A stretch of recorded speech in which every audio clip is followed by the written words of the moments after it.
Good evening, ladies and gentlemen, and welcome to this forum on the potential lighting of Tatlock Field. My name is John Cerruto, and I'll be acting as tonight's moderator.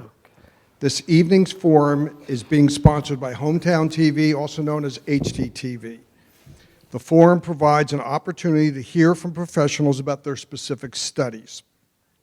The forum is designated and designed for informational and educational purposes only. At this time, I'd like to introduce those who will be presenting tonight. David Guida, Assistant Director of the Department of Community Programs. He'll be talking about field use.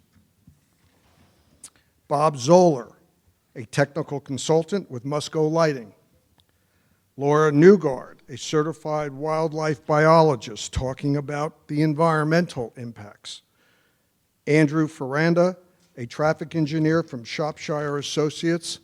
Gentlemen, ladies, welcome. For this evening to function in a timely and efficient manner, we need to follow some ground rules. No elected officials will be taking part in this forum. They will have an opportunity to comment and answer questions at a future meeting scheduled in January. The forum will be videoed by HTTV. It will be aired unedited shortly after the forum. No other form of video or recording is permitted. Cell phones are to be silenced. There will be an opportunity for questions and answers to all presenters tonight. The individuals will be allowed 1 minute time to ask their question. The professional will answer to the best of their ability.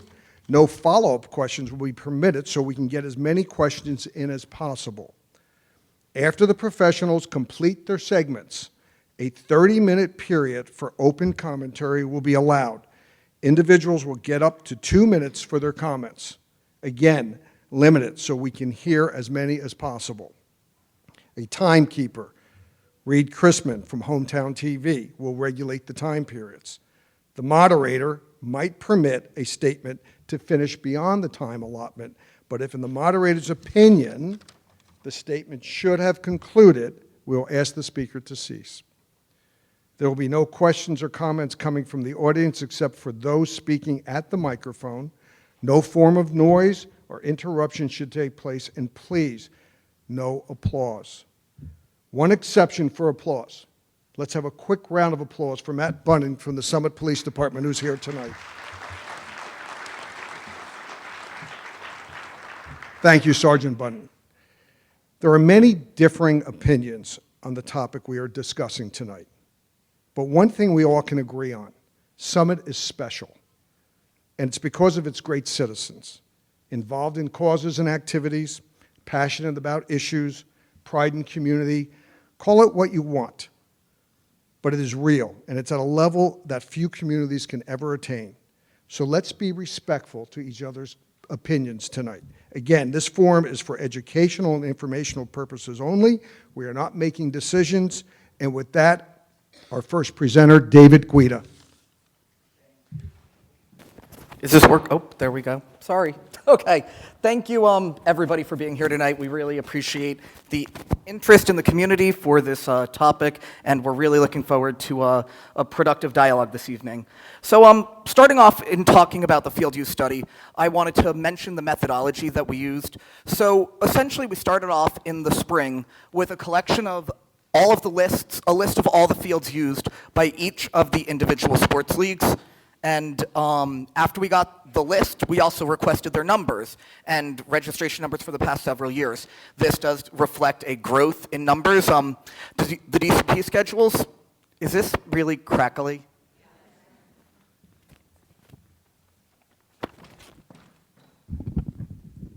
Is this better? Okay, sorry about that. So the DCP, we obviously had our schedules available to us, so we pulled those schedules. Once we got schedules from all of the stakeholders in town, I then scheduled individual meetings with each of these groups to understand exactly what is used used by the hour, what is used by each team.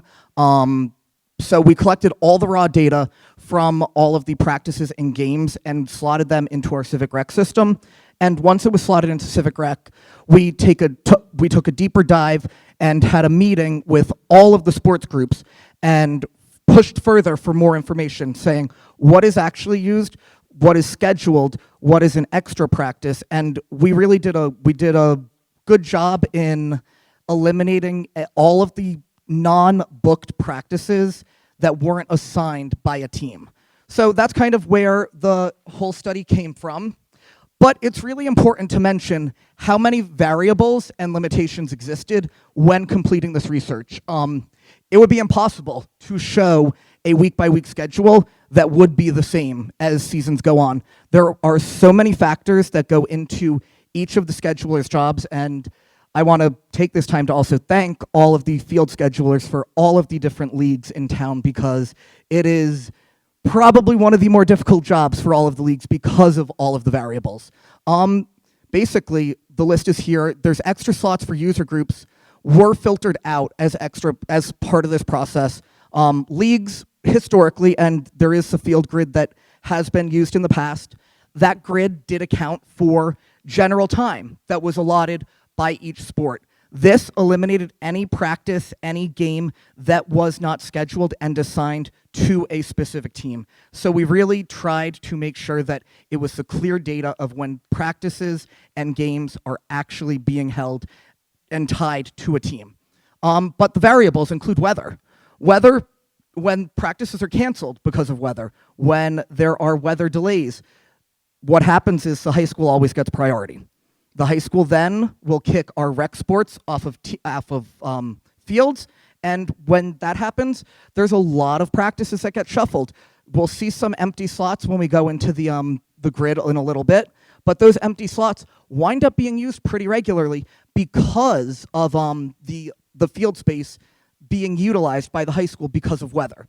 And also, at the beginning of any season, or at the beginning of the spring season or the end of the fall season, we run into issues with not being able to start on time or not being able to finish the season because of weather conditions such as snow. So weather is a huge factor that leads to all of the variability of the fields. The other one is sunset time. So in the spring, we chose to use benchmarks on the field use schedule as at 8 p.m. for the spring, which when we start in March, you're not getting 8 p.m.s in, you're not even getting 7 p.m.s in. And then for the fall schedule, we decided to use the benchmark of 7 p.m. But if after September 27th, the end time needs to be 6:45. After October 6th, the end time is 7:30. After October 15th, the end time is 6:15. And after October 28th, the end time is 6. So clearly, even though we are stating that the end time as a part of this field use schedule is 7 p.m., it is not actually for majority of the season. And we'll get into that a little bit later. As I mentioned earlier, there is high school priority.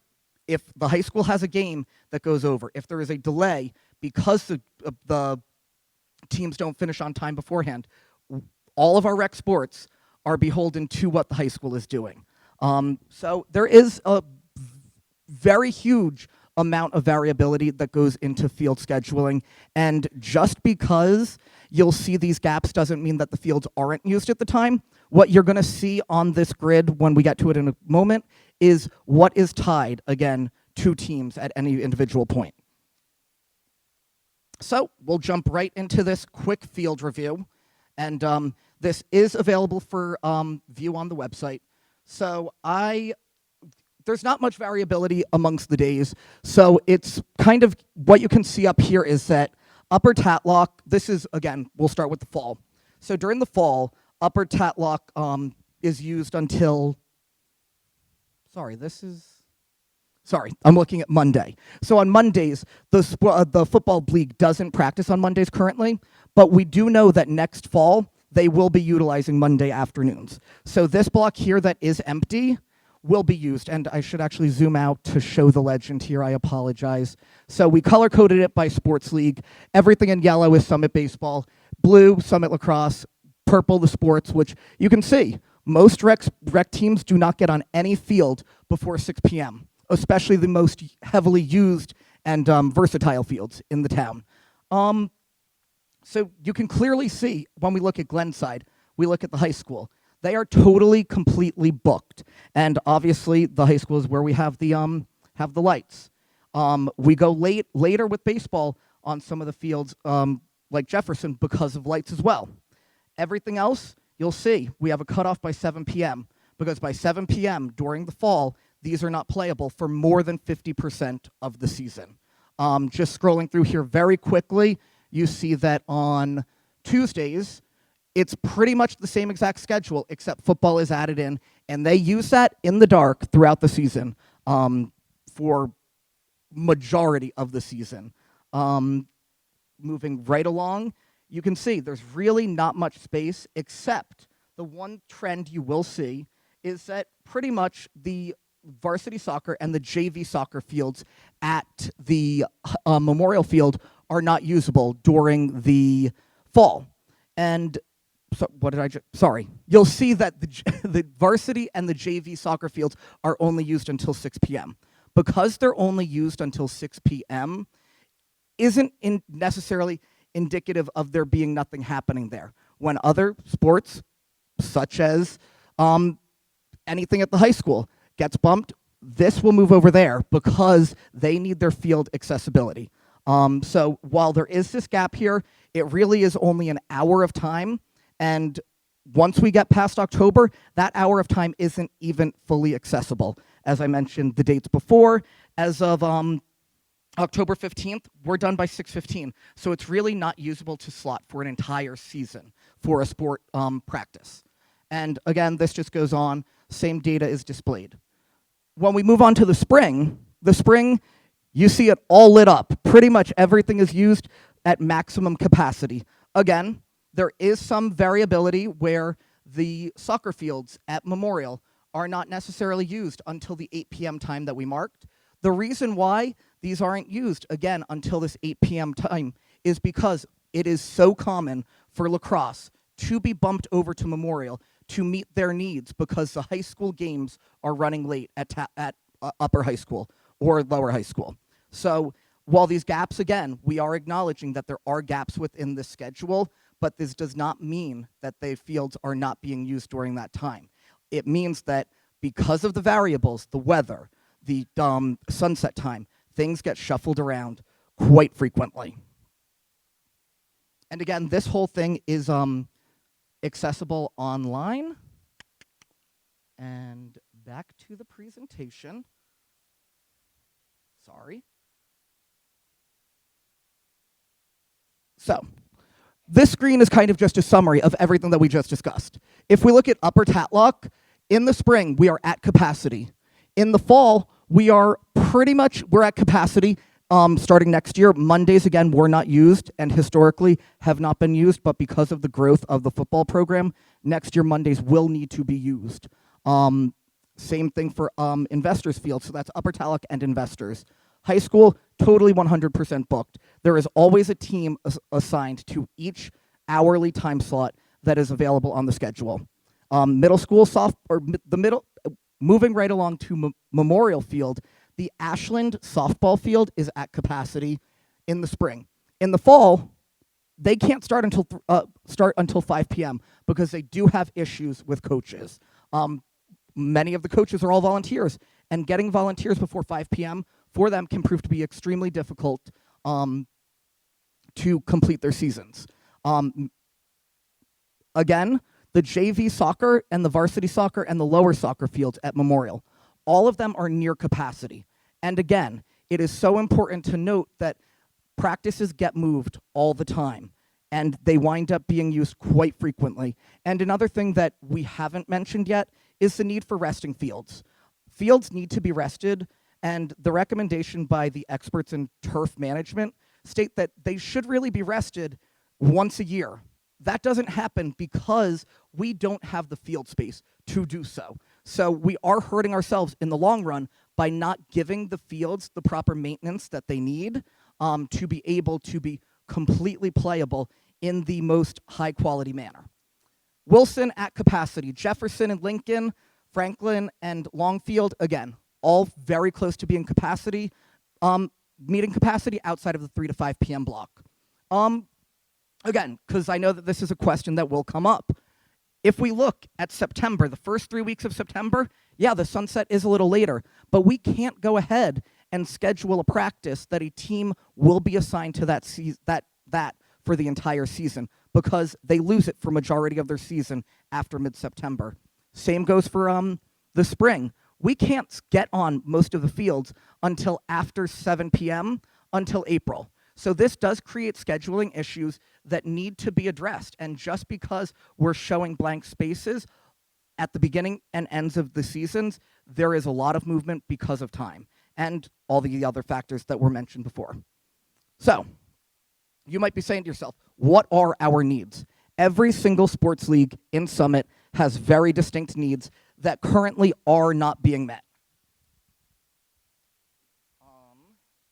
In all of the conversations with baseball and softball, there is a need for softball to have a home base during the fall. Right now, all of the girls who play softball have no home games during the fall. And this is because at Memorial, the softball fields become unplayable due to the use of all of the soccer fields. So I failed to mention that before, actually. I'll go back to that. Was an important note. You'll see that we have blocked off fields. That's because they aren't available during the seasons where the other fields are being used. So softball and soccer at Memorial cannot happen simultaneously. So baseball, we need a home base for our softball team. Again, no games can be hosted. Field hockey, this is a growing program, and it will continue to grow. We do not have a home for our clinic that is run every year. It shares a field while games are going on, and that's just not, from a risk management perspective, that is not acceptable, but we have to make do. We're also going to be expanding to have a 7th and 8th grade team to meet the demand that exists in the town. This program has grown significantly over the past several years and will continue to grow. And I know there's a fine line between people saying that practice that we need to expand the sports programs. Sports bring many people to Summit, and without a robust sports program, we need to make sure, without a robust sports program, that could be in danger, and we need to make sure that our sports programs remain comparable to all of those in the surrounding area. So lacrosse, the little lacrosse teams, so 2nd, 3rd, 4th grade, they don't even start their seasons until later in April because they cannot get a full season in, because they cannot get on the fields because their older teams are taking their slots due to earlier sunsets. Also, something to mention with lacrosse is that many times with each of their grade levels, there are 3 to 4 teams. With having 3 to 4 teams per grade level, each week there's only one game. So the girls who are registered, the girls and boys registered in these lacrosse programs are not playing games every week, and every other sport does have games played every week. Soccer, the numbers continue to grow, and there's interest in expanding the program to include additional pre-academies. Trican, when we talk about our youth with special needs, I don't have any field accessibility for football, for soccer, for them to get a full experience on a real field that any normal child would be able to play with. So to expand fields and be able to maybe give 1 hour to the children with special needs would also benefit. That's a need for them. With football, this is a big one, and I also failed to mention this with field hockey. Right now, we have 5, 6, 7, 8, 9, 10 teams, up to 10 teams on a field at a time. This, from a risk management perspective, again, totally not acceptable. We actually had an incident last year where a girl was injured during a field hockey practice, and we were told, you really shouldn't be practicing with 5, 6 teams on a field at a time because that creates too much chaos going on. So this is coming from risk management experts, that these teams do need to be split up. So hearing that, we know that there's an issue. We see it on the sunset table. 50% of the practices for tackle football are in dark by late September. By mid-October, it's 100% of the time in the dark. You might ask yourself, why can football play in the dark and not lacrosse? With lacrosse balls, it goes up. You can't see it up in the sky. It creates, again, a risk management issue. The football players playing in the dark poses a risk management issue. With a lot of what we have going on now, there are risk management issues that we need to make sure that we are addressing. Girls flag football, they didn't have a home in the fall, or last spring, sorry. Last spring, they did not have a home. This is now a varsity sport. That's an additional component that's going to be practicing at Lower High School. The rec program's going to be added. They're practicing in New Providence currently, and this is something that needs to be addressed. We're eventually going to have to bring it to Summit because it is going to continue to grow, and it's really not a good look for us to be having our residents go to other towns to practice our sports. Just a quick mention of the private schools.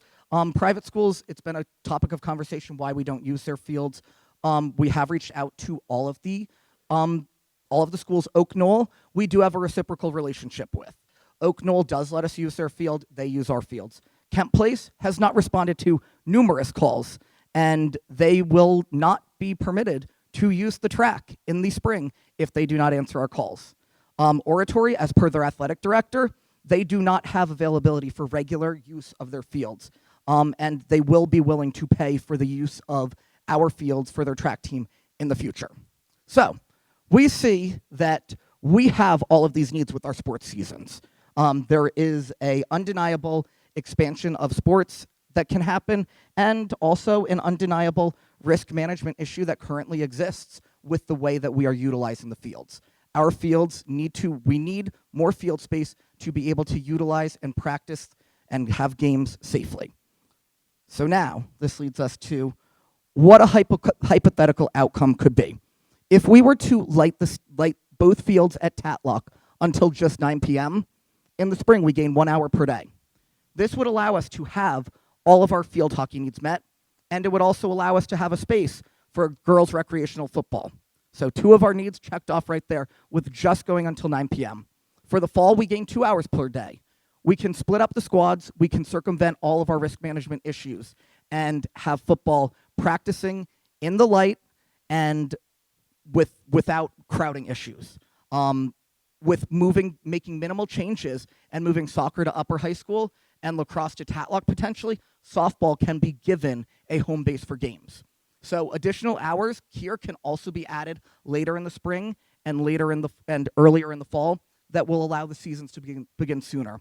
So even just adding, say again, we're not putting definitive parameters on anything, but by adding lighting on both fields and keeping it on till 9 p.m. will meet majority of our current issues and majority of the needs of all of our sports leagues. So that's what we have for you as far as the field use schedule. Thank you. And you'll have a chance.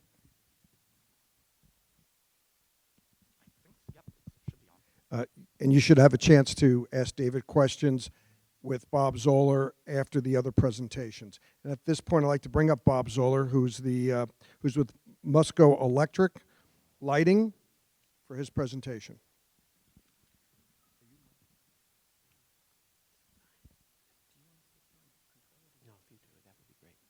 Good evening, everyone, and thank you for the opportunity to be here today to talk about the proposed lighting solution for Upper Tatlock and Investors Bank Field. Just by way of introduction, if you could go to the first slide, please. Musco Lighting has been creating lighting solutions for ball fields since 1976. So the company's been around almost 50 years. I've had the pleasure of being involved in lighting solutions for the past 25 years. So I've been involved in lighting ball fields, everything from a bocce court to a major stadium in that period of time. And all of the manufacturing of the lighting systems from Musco are done in the United States. They're manufactured in Iowa. And to date, there's over 300 LED lighting projects in New Jersey. And that picture that you see there, that's Ocean City High School here in Ocean City, New Jersey. Next slide. To understand how we are going to develop the lighting plan, first of all, the lighting plan was developed according to the Illuminating Engineering Society's recommendations for sports lighting. So the lighting was designed to ensure that up to high school level play can take place on the 2 fields, and the lighting was designed to be safe and playable. That's number 1. Number 2, the lighting was designed to make sure that we were not impacting the adjacent neighbors. We wanted to minimize any potential impact to the adjacent neighbors. So those are the 2 categories that we did in the design. So to understand how we do that, here's a quick snapshot of the evolution of glare technology, how that lighting fixture has developed over the years since that 1976 time, 1977 time. Back then, in 1977, the state-of-the-art sports lighting was just a floodlight. The idea was get as much light as you can out of that fixture, let it go every which way, but get what you can, get it wherever you can, and so it goes. As time went on, and particularly more sports fields developed with proximity to residents, designs were created to, A, be more efficient in getting the light onto the field, and by doing so, that also reduced the amount of light that was going where it was not supposed to go, off the field, outside of the field area we're trying to light. So in 1989, that faceted louver at the bottom of the fixture was introduced. You could see what that louver does to the picture to the left in 1977 is that glare at the bottom of that luminaire is now captured, and that light, that put 25% more light down on the field. That meant 25% less lights up at the top of the pole. And over the years, the designs have improved. In 1989, external visors started to be introduced to, number one, start to decrease light going up into the sky glow, number one, and number two, to reduce glare so that, because the main source of glare in the sports lighting fixture is the light source itself. And in this case, the metal halide light bulb that's in the middle. And that 1989 fixture is very similar to the lighting fixtures that you currently have and use at Jefferson School. So in 1989, again, changes in that shield, changes in the ability to not only redirect light, but to block light as well, block properties away from the field from seeing that light source. 2005, again, there's a greater shield that was able to be involved. And that fixture from 2005, that is the lighting fixture that is currently in use at Glenside Avenue Field and at the high school field. We're taking it a step further for this project, and that is for the LED technology. The LED technology was introduced in 2013, and it only became feasible because of the cost involved and because of the amount of light that could be projected out of an LED fixture right around 2018 or so. We were able to do Tatlock tennis in 2015 with an earlier version of this light. It has a little bit shorter visor on it, but it is an LED light nonetheless, and that's what you see at Tatlock tennis. Next slide. To get a kind of a view of what happens with the glare from the lighting fixtures, here are the exact same lighting fixtures from left to right where you're seeing what it actually looks like. What we did was we set up a demonstration. We were producing the same amount of light on a field at the same distance from the lighting pole. So back in 1977, it took 5 1,500-watt fixtures to produce the same amount of light. As you progressed, as we were more efficient, I told you that 25% more light with those louvers at the bottom of the fixture, we were able to reduce the fixture at the top of the pole by 1, etc. Now, as you see going left to right, you see the glare diminishing, becoming less and less and less, till finally today, Musco's LED lighting system there, you can barely see the lighting fixture. You can barely see the LEDs that are in the lighting fixture, and I'll show you why that is the case. But why I include that last picture on the right is to say that if you're just using LED technology, that doesn't guarantee that you can really control the light. This is another LED sports lighting manufacturer, and I showed that picture because if you look at that fixture, the amount of glare coming from that fixture is exactly the same, to me, as the amount of glare coming from the old 1977 fixture. Because with the development of that particular fixture, the idea was the same. Get as much light as you can, however you can get it out of the fixture. Next. So lighting control matters. Everyone in this room knows that. And you have the picture on the left. Here you have a good reflector, and that's the Musco lighting on the left, where you can see the lighting. You can see the lights. You will see the lights, but you don't see the light source. You don't see the glare. You don't see the halo, the sky glow over the field, as opposed to the fixture on the right, which was that other LED fixture that I showed you in that previous slide.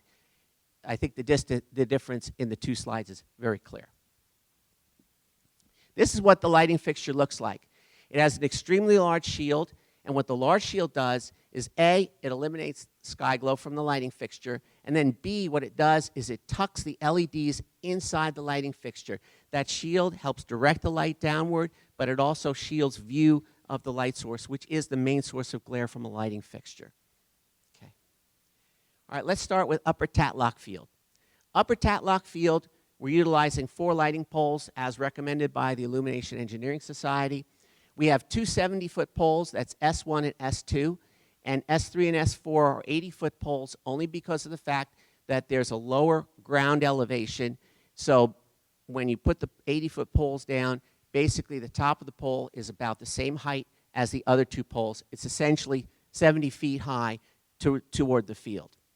The field is skewed, as you can see. The line on the left, that's Butler Parkway. So what I've done is I've done a spill calculation along Butler Parkway. Let me say these numbers are calculated with both Upper Tatlock Field on and with Investors Bank Field on. So actually both fields are on when I'm calculating what these numbers are going to be. Now, these numbers reflect what we're projecting the amount of light spillage is going to be along Butler Parkway. Before I share those numbers, let me give you some comparisons, if you would. I went out to Butler Parkway and I measured what the lighting was on the street lights there are 3 street lights on Butler Parkway that go along where the fields are. 2 of the street lights were putting out about a half a foot candle of light. Now that's 0.5 foot candles. What a half a foot candle of light is that's the minimum amount of light that's typically required for safety. So if you have a half a foot candle of light and there's an object on the ground in front of you, you will have enough light to see that object and not trip over that object. Then there was a 3rd street light at Hartley Road. The street light at Hartley Road is putting out about 1.2 foot candles, a foot candle and a half. That was a bit brighter, that particular, and they are high pressure sodium street lights. Now the values that I've calculated do not take into account the foliage that's there. When we calculate our values, we make the assumption that there is absolutely nothing between the field and the place where we're doing the measurements. So we're not taking into account if there's a sign, if there's a fence, if there's a building, or if there's any foliage between the field and the lighting values. And as you can see, hopefully you can see, I know they're small because we take those measurements every 30 feet. But the measurements show that the amount of light spillage along the far side, the side opposite of the field, along Butler Parkway, are going to be 0.0 foot candles. Next slide. Now, to really illustrate that, we draw what we call an isolux line. That's that pretty blue line that goes around the field there. And that blue line shows exactly where 0.0 is achieved. So if you look at it here at Butler Parkway, 0.0 is achieved right at the edge of the street on the far side, the adjoining side of Butler Parkway.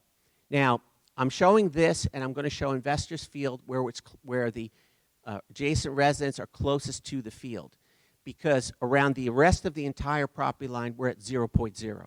There's no light. So I'm just showing the 2 closest, just so you can see where the light spillage is at the 2 closest points for field lighting to the adjacent properties.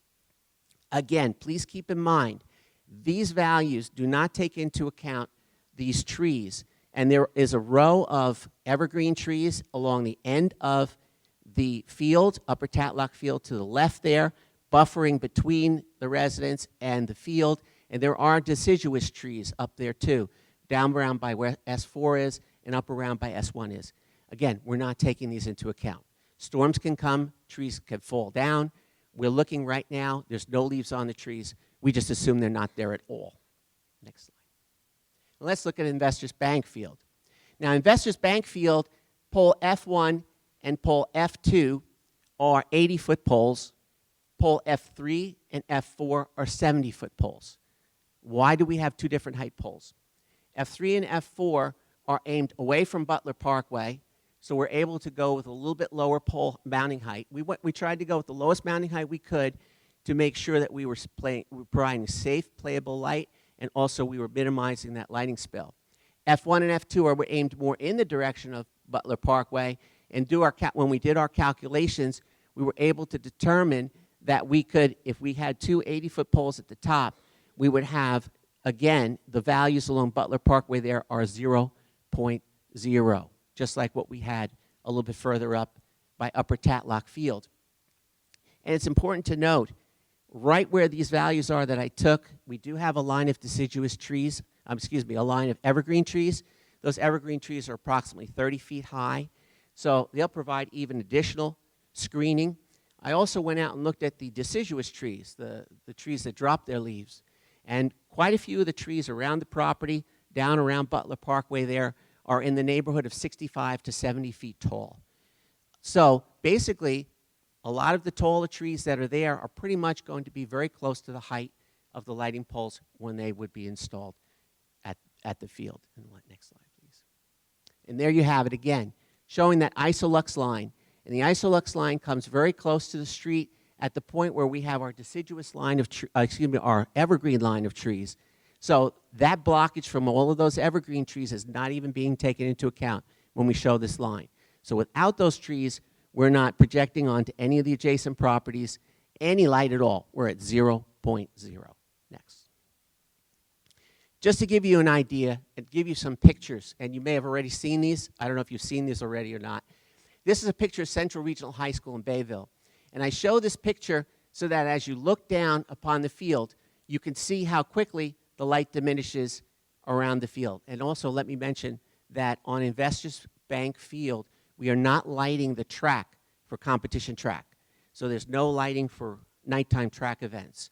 We're just lighting the field, and in lighting the field, we have just a small amount of light, about a foot candle on the track bends, just for safety. If somebody's walking around the track, they could do so. So here you can see from the upper view down onto Central Regional High School, you can see how quickly the lighting is cut. The lighting goes dark around the field. So that's a downward view. Next one, another downward view. This is Passaic Valley Tech up in Wayne, New Jersey. Here again, you can see the cutoff is very close to the field, right behind the pole, right behind those trees there on the left side, my left, your left. There's a line of homes right behind there. We've had no complaints from the homes whatsoever about any impact from that lighting. Next field, please. This is a picture of Cherokee High School down in Medford, and this is just a picture of looking to see what does it look like when you're looking at the lighting fixtures. Are you going to see lighting fixtures? Yes. Do you see that bright glare, that bright ball? No, you do not. And that was what this picture illustrates. Then my last picture, this is actually a picture of a soccer field. This is taken in Florida, actually, and I took this picture because what it does is it gives you more of a bird's eye view. If you're down basically at the ground level, looking at a short distance over at the field, you could see, again, how we capture the glare from the lighting fixtures. You can see the fixtures, you can see the lit field if you have a view of it, but again, we're capturing the glare. And the way we do that is with the field, all of the lighting fixtures are aimed like my hand. So every lighting fixture from every pole is not aimed anywhere beyond halfway across the field. It enables us to maximize downlight and maximize the shielding so that we can control viewing of the light source, we can cut the glare, and we can control the lighting spill and the cutoff of the lighting spill around the field. And just a couple of fields, if you want to take a look at some fields that are somewhere in the area or close in the area here, we did LED lighting at Cantor Field, which is a 50-foot candle soccer field over in Long Valley. There's more lights on that field than we have now because it was done a couple years ago. Every year, LEDs are getting better and more efficient, projecting more light.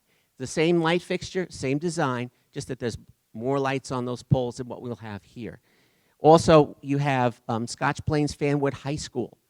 We lit those two fields, the football field and the soccer field, and there are homes all around those fields. I had several meetings just like this where I talked to a big room full of people with all the people that came out for those meetings. We lit the football field to 50-foot candles, the soccer field, same as here, 50-foot candles. We had one complaint once the lights were installed and turned on, met all the lighting levels. We had one complaint, and the complaint was because one of the 20-foot pathway lights was causing glare into the neighbor's home. The actual field lights got absolutely no complaints from glare and from any glare or any impact. And let me also say this parenthetically. If we were to find that there is a lighting fixture that is causing any kind of a nuisance or disturbance to a neighbor, what we do is we plan that after the project is done, if needed, we will go out and we'll make adjustments at the top of the lighting fixtures to ensure that everything is safe, everything is playable, and that we're achieving the lighting levels and the goals that we have for this project. And another example is Milburn Library Field here in Milburn. Now, the library field is not lit as high as a light level as we are with these lighting fields. It's only lit to the 30-foot candles, a little bit lower lighting level. But if you go right beyond the end, maybe, I don't know, about 75 feet from the end, there's a home right there, and there's another home on the corner. There's 3 homes there.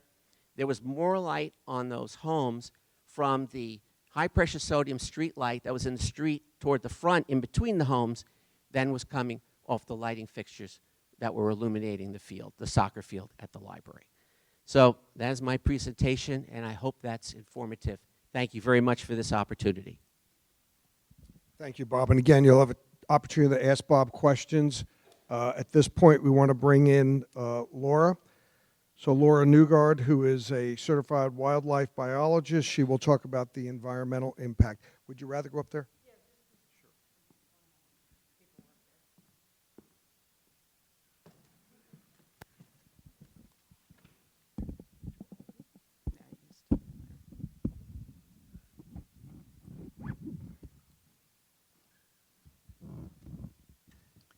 Hi. So I'm going to come from things a little bit differently than you've been hearing tonight, because my position here is to look at the environment of the fields and the impacts to the environmental settings of the fields. So I did have in the environmental assessment that we prepared, there's a lot of redundancy with what was already presented by Musco. So I'm going to focus on more of the natural situation out there. So is that the only? That's fine. So really the point of the map is just to kind of show the layout of the sports complex and point out that the northern part, we have the Martinsburg Park, and the southern part is the actual field component. What we have on the site is a very developed area and a very undeveloped area. In the undeveloped area, we have the tributary to the Passaic River. We have wetlands, which aren't shown on this map, but along the stream corridor. And then we have Indiana bat habitat. So Indiana bat is a federally endangered species. It's highly protected, not only in New Jersey, but throughout the US. And the way these maps are done by the DEP, it's called the Landscape Project. And it ranks habitats throughout the state from a rank 1, which means no endangered species, to the highest rank, which is rank 5. In this case, we have rank 5 because rank 5 is federally threatened or endangered species. The only one shown here is the Indiana bat, but this whole mapping program is going to get updated. Well, we've been waiting for 2 years, but we're pretty hopeful it's next year.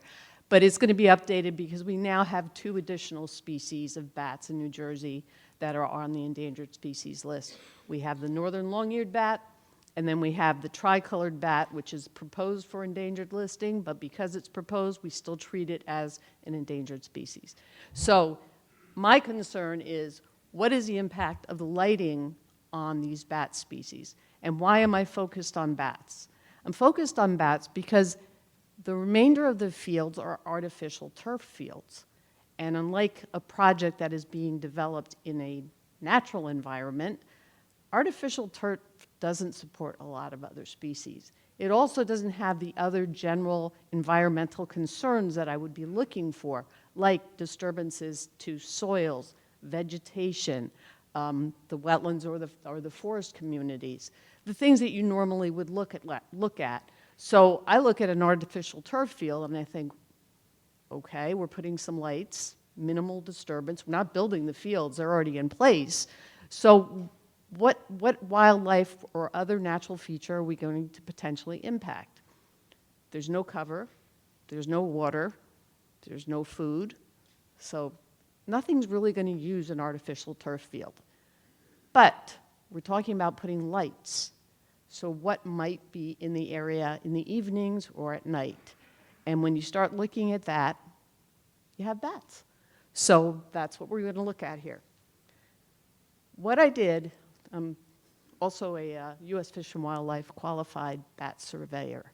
And that just means that I have the techniques to go out and either look for bats through what we call acoustic monitors, or look for bats through what we call mist netting. Mist netting is when you actually handle the bat. An acoustic monitor picks up the echolocations that the bats use when they're searching for food. And from that echolocation, we have a program that can kind of do a rough scan of what species you have out there. So I set up an acoustic monitor at the back of, I call it the lower field, with the football area with the track.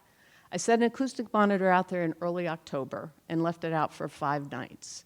Now, generally when you do a survey, you would do it during the summer, because what you're looking for in surveys is the most critical habitat, which is maternity colonies, which is where the females are. And that's where they're raising their young and where they come back year after year after year. But in this case, I just wanted to see what our diversity was out here and see what species might be using these fields. And the reason I say that is we have 2 different types of bat species. We have species that we call light adverse. Those are bats that don't like lights, avoid lights. We also have species of bats that are attracted to lights because they may actually have, attract bugs, and they may go there to forage. So I ran the acoustic monitors, as I said, for 5 nights. We met the minimum temperatures, which is 50 degrees each night. We don't want it any lower than that because the bats might not move. In case any of you have forgotten, October was about 90 degrees, so it wasn't really a factor. But also we had no rain, which is another thing. Some bats won't come out when it's raining, and we had very little wind, so met all the criteria for that. And the acoustic monitors picked up, I have to check my notes because I don't want to mess it up. So the acoustic monitors, boy, I'm on like the last page when I should be on the first page. 196 calls over 5 nights. That's pretty low. A lot of times if I'm out in a wooded area, I can get 3,000, 5,000 calls a night. Doesn't mean I got 3,000, 5,000 bats. It just means there's a lot of activity, and some bats really like our microphones, and we'll circle them, and you'll pick up the same bat for 10 minutes as he tries to investigate what this new object is. But 196 calls total, and of those we had 6 species identified. That's identified. Again, it's a rough identification with what we call Kaleidoscope Pro. It's a program that the Fish and Wildlife Service accepts because it is a good program to identify our rare bat species. But of those 6, only 4 bats were found to be of significance. And by that, we have what's called not to bog it down, but maximum likelihood estimator, which means that it's significant. Like if you have a statistics, it means that it's most likely that these species are there, whereas if you don't trigger that maximum MLE value, it's unlikely they're there. So of the 4 bat species that were determined to be present, big brown bat, eastern red bat, silver hair bat, and a hoary bat. So I'm going to go backwards into my notes now. New Jersey has 9 bat species. Of those bat species, we have 3 what we call tree bats. And we call them tree bats because they're migratory. They don't go into caves. They don't stay here over winter. They won't go into mines. They don't hibernate and go into torpor. They move. The rest of our bats are all cave bats. So we have the cave bats and the tree bats. The tree bats are in trouble, as well as all the others, but they're in trouble from something different. They're the ones that are getting clipped by the wind towers that are put on tops of ridges. So the silver hair and the hoary bat were not unexpected. They're very high-flying bats. So when I go in and I look at each of these calls to make sure they're accurately identified, the hoary bat calls were very distinctive. They're all different frequencies, so it's very easy to tell the different species apart if you have a good call. And these calls were not good. They were clear because they're only at 20 decibels, very, very low. But if you look at that compared to all of our other species, the others are all at 40 and above, they were far away, which is why they had these very poor calls, but still discernible. The big brown bat, most common bat, exactly the bat you would expect to find in a place like Summit. You have a lot of densely residential areas. You have limited, contiguous, open forest. This is the bat you find in your house. In fact, this is the bat that likes your house better than a tree. But it is a bat that has learned to live with humans and does very well with humans. It's also a bat that was not affected by white nose syndrome. And just to give a quick backdrop here, again, I'm going backwards in my notes, but white nose syndrome is the reason we have endangered bats for the most part. Indiana bats have been endangered for a long time because they are dependent on only a very few large caves that they hibernate in. If anything happened to one of those caves or mines, you'd lose like half the population. But white nose syndrome came in and took our common small bats and killed tens of millions of bats. So that has, I don't know how many people go outside and look for bats or live near water or just notice that they're just not there anymore. They're not. It's really been a real problem. So the northern long-eared bat and the tricolored bat are specifically have been listed because they've been decimated by this, what we call a cold weather fungus.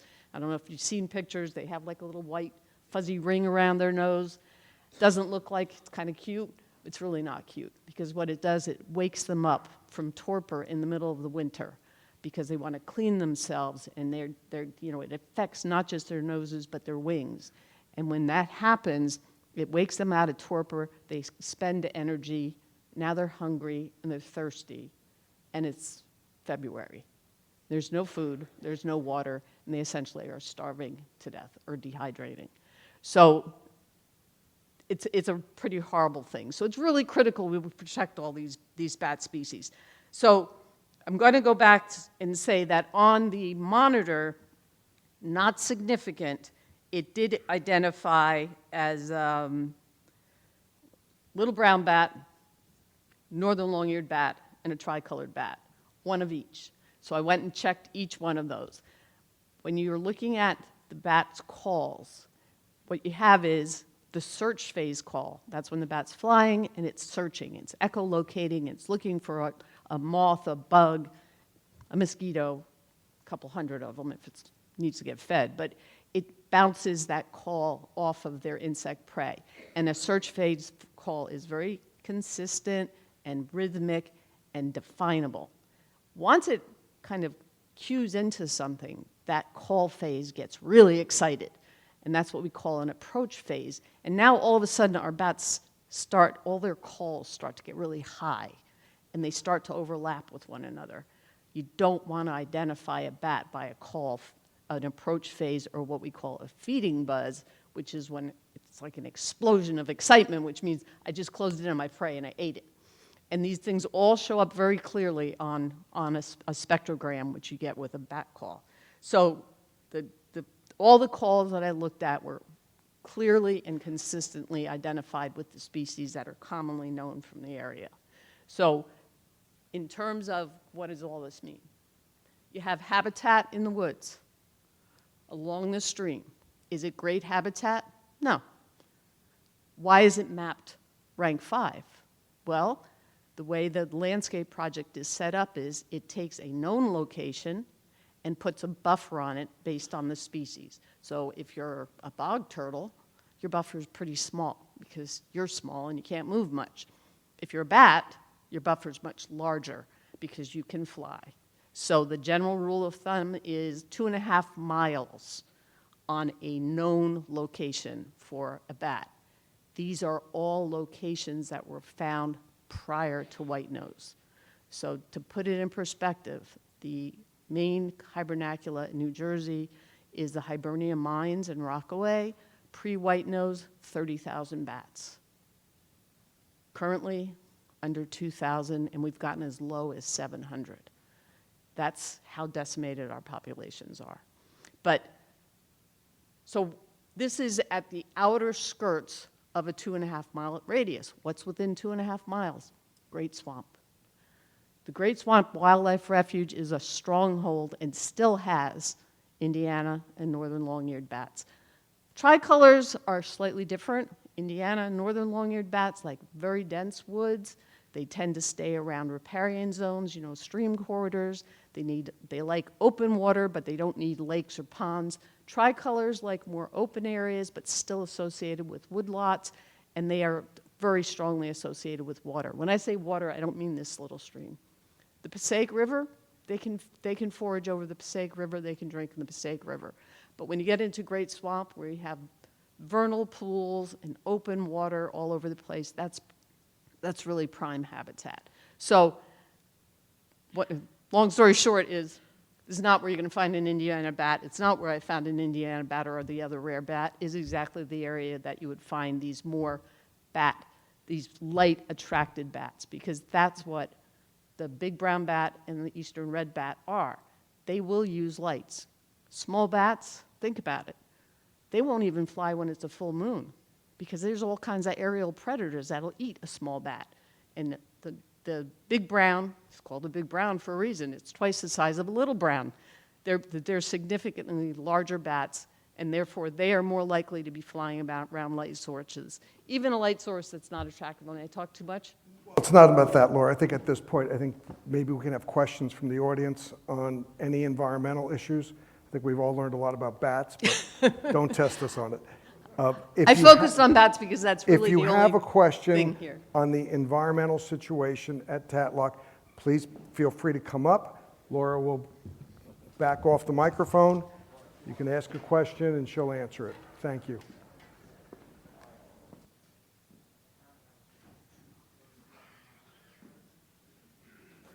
Test, there we go, okay.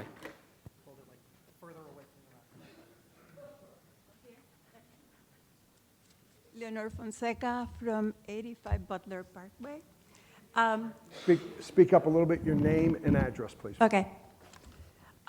Your studies suggested that the acoustic monitor was recording reading from the bat call from October 2nd to October 6th. Considering that the official survey season for bat is May through mid-August, combined with the fact, and as noted as in your report, that the wooded portions of Tatlock and all the Martin Brooks Park are habitat for protected endangered Indiana bat, why monitoring for 5 nights in October be reliable to conclude that endangered species bats are not present there? Another question within this question is, do you discard the potential of finding endangered species or proposed endangered species during the official survey season for the bat? And I also want to know— Time's up, miss. Yeah, that- 1 minute. temperature, average, accurate, and source of the temperature. Like if it's about 50 degrees, or it's 50.5 or 50.6. Okay, Laura, there's multiple levels to that, so you might want to take the microphone. Yeah, I like bats. Yeah, no, I did point out that it was not in the survey season, but the reason the survey season is identified the way it is because generally you want to make sure that you're covering a maternity colony. Indiana bats and the other species that I talked about, they're very mobile. If you're going to be using an area, they would still be around in October. I'm not saying it was an official survey, but I just wanted to see what species were around during that time period based on the habitat. Do you think that is a good time to measure bats? Because I understand the maternity colony, but I also want to understand that there's another bat, the tricolor bat, that one, the little one that is very ugly. He's very cute. Yes. And it hibernates for a long time, so it would probably overlap that time.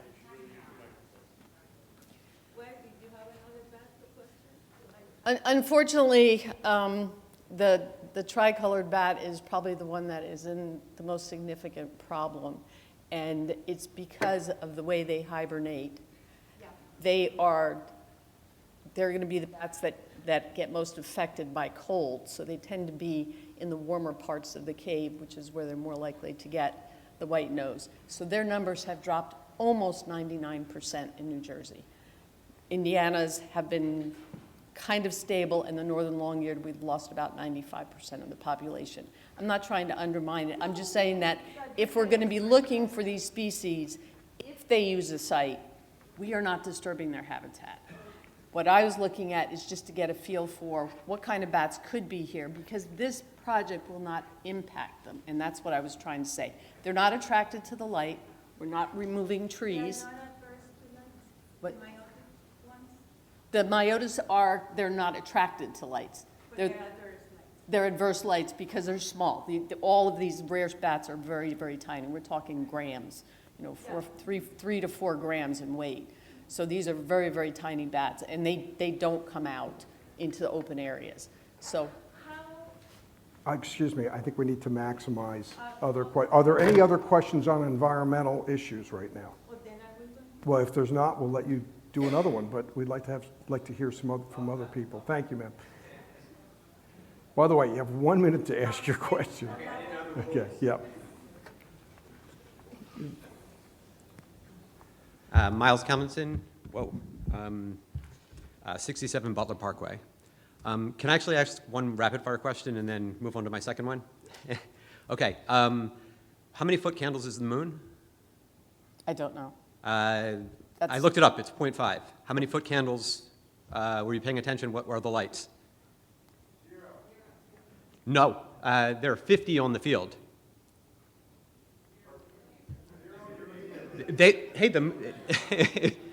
No, but these lights are right. Okay, I'm not the light person. Okay, You'll all have right, a chance to question all light right. person later. Hey, what's going on? Why is everybody Excuse me, yelling folks, at me? let's keep this decorum in Yeah. place. Ask your question. Go I ahead. am going to ask gotcha questions. Go ahead. All right. So I did get a hold of some emails that you sent back and forth with David, and I have a couple questions about the context of the study. So first of all, in one of them you said, I put in a call to Dan Shalou from Musco, who wrote your proposals to get some specifics that will support the advantage of the lighting. Also, from what I can see online, your objectors are concerned, educated, and informed. This report needs to address their specific concerns, and I don't think it's bats or wildlife. Thank you for that, by the way. We are pretty educated. And then in another email you sent directly to Dan from Musco, you said, based on this plan, I will not be able to support the position that lighting the ball fields will not impact the surrounding homeowners.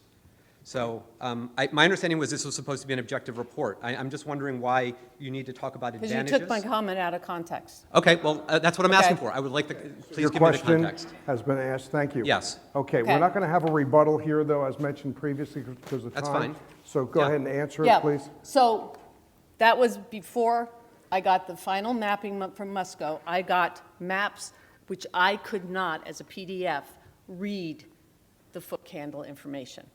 So I didn't know where that lighting went to.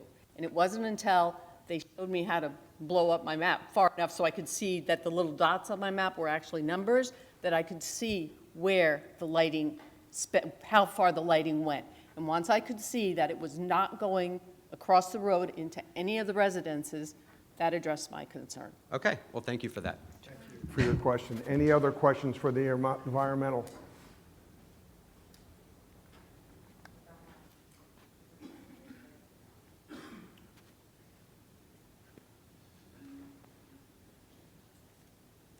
Hi there. Carlos Hernandez, 85 Butler Parkway.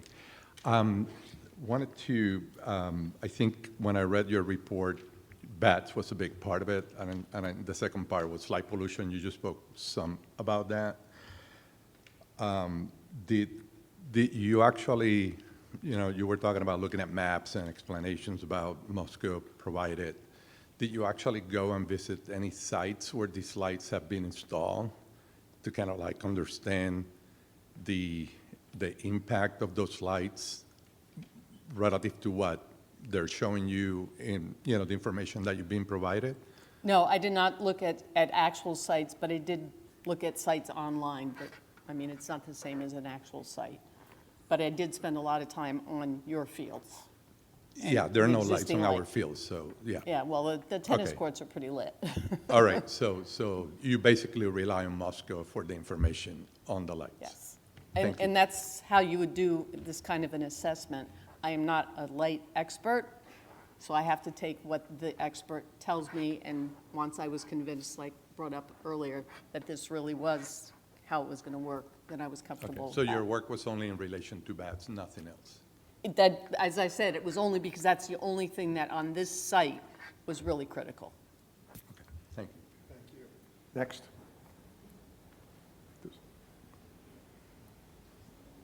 No, go ahead. Go ahead. We have time for both.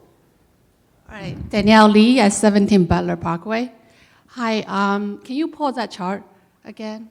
Can we see that where you did the study, where you installed a detector? And I just wonder where you actually installed your detector, where you caught 3 kinds of bats. Can we have that on? And that's a very long and narrow field shown on the graph. And I think it kind of varies greatly where you install your detector. And also, did you do a comparison study? How many bats were there before they had the lights on, before they installed the lights, and how many after? You said you detected 3 after, right? No. This was all done recently. There's no lights that were detected. I mean, there's no changes out here. I mean, the lights that are on the field, the tennis courts, would come on at night. The detector, you see where the arrow is? Right there, just outside of the woods, because if you do the detectors in dense woods, it will interfere with the calls because you don't know where the bats are traveling. So what I was taking any bats that was going to be what we call gleaning, and that's how they forage, right along the edge of the tree line.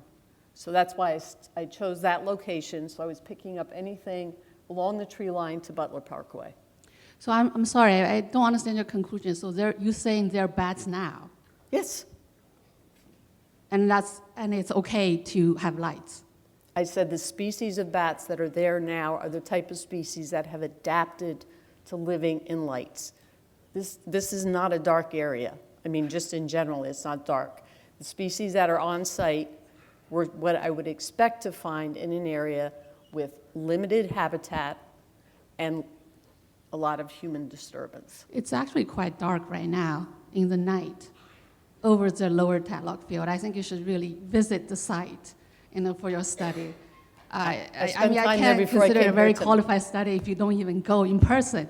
I mean, you can't do this kind of study just based on a map or someone else, or have a complete I'm sorry, reliance on someone I else. did or- everything on person on this site. I've been on this site multiple times. Oh, I think you just said you.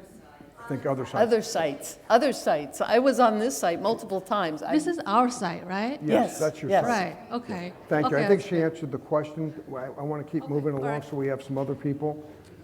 This is just environmental. We have traffic to do in the next 5 minutes. My name is Anna Quintero. I'm at 65 Butler Parkway. And my question is about noise. You've addressed light and how the lighting will affect the bats, but not so much noise, the noise that will be brought in by games, whistles, cheering, everything that this will bring. How will that affect the bats? Thank you. I don't think that's what they're going to be picking up on. Again, it's a species issue. So the species that appear to be using this area are quite used to noise and noise at night. You have traffic noise, you have the tennis courts. When I was there before this meeting tonight, I spent time, just kind of drove around, sat in the different parking lots just to see what it was like. And there's quite a bit of activity still going on. So that's not going to be the critical thing. It's the fact that the lights changed the character of the area. That's what I was focused on. And I agree with you. I can hear, the pickleball, the different things that go on at night. It's a very different level when you're talking about the cheering. I can hear the cheering inside my house. I can hear the whistles inside my house. That takes it to a totally different level. Does that affect them? I did a study for Legoland in New York, and that was a specific part of that study. And when we submitted our results of our findings on that site, the U.S. Fish and Wildlife Service, even though they were introducing nightly fireworks at the close of the park, determined that that does not impact bats. So I think that's kind of the best way to say that's not one of the critical components. Okay, thank you. Thank you. Let's have two more environmental questions. If they're there, if not, yes.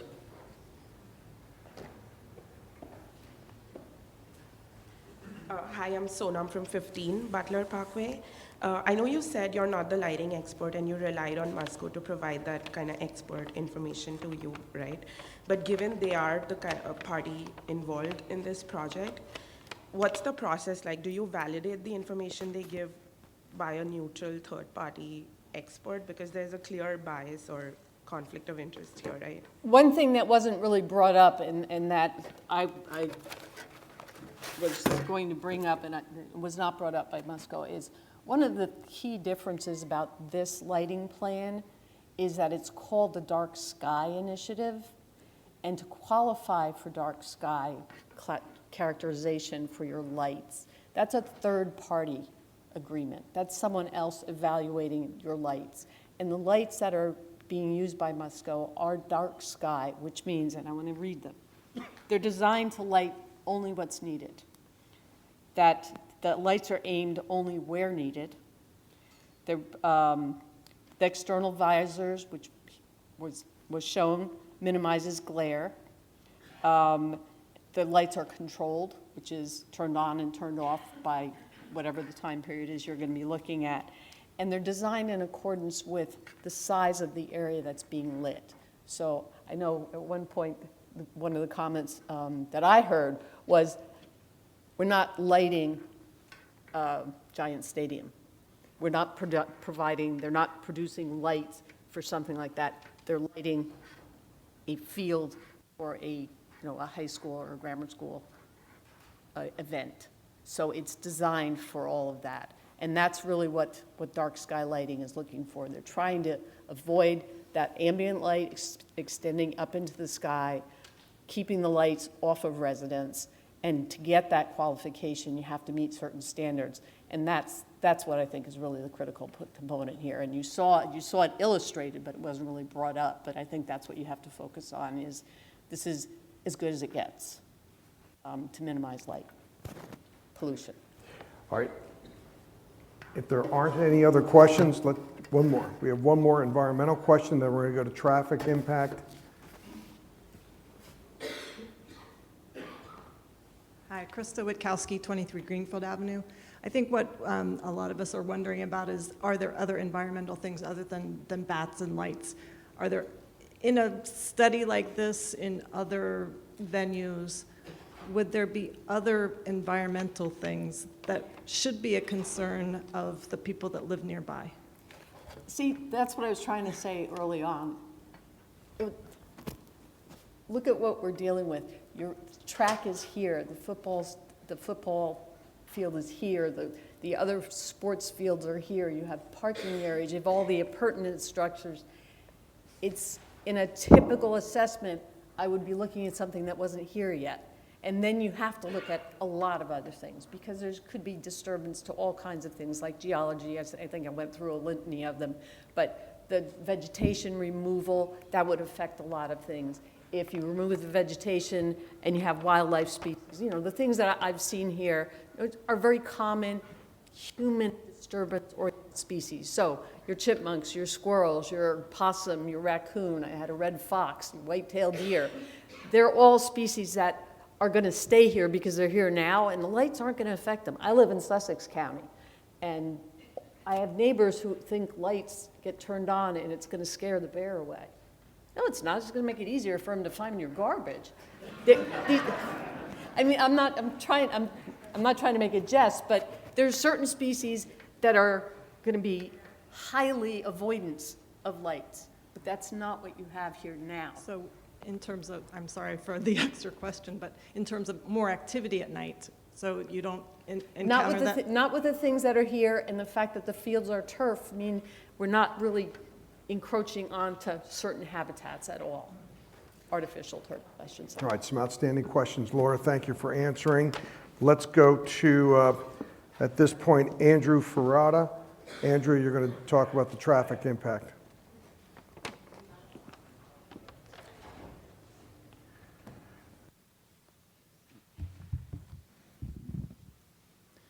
Good evening. My name is Andrew Ferrand. I work for Shropshire Associates, a traffic consultant. I'm a professional engineer, licensed in the state of New Jersey, and also a professional traffic operations engineer. It's a higher certification in traffic. So I just wanted to give you a few credentials, let you know I've been working in the field for 25 or so years, so I have some background and experience with traffic. What you have on the screen is not much different than what you've seen on other screens. This is an aerial of the site. From a traffic perspective, we look at the roadway network. We look at the roadways and intersections in the area. In this case, maybe I can...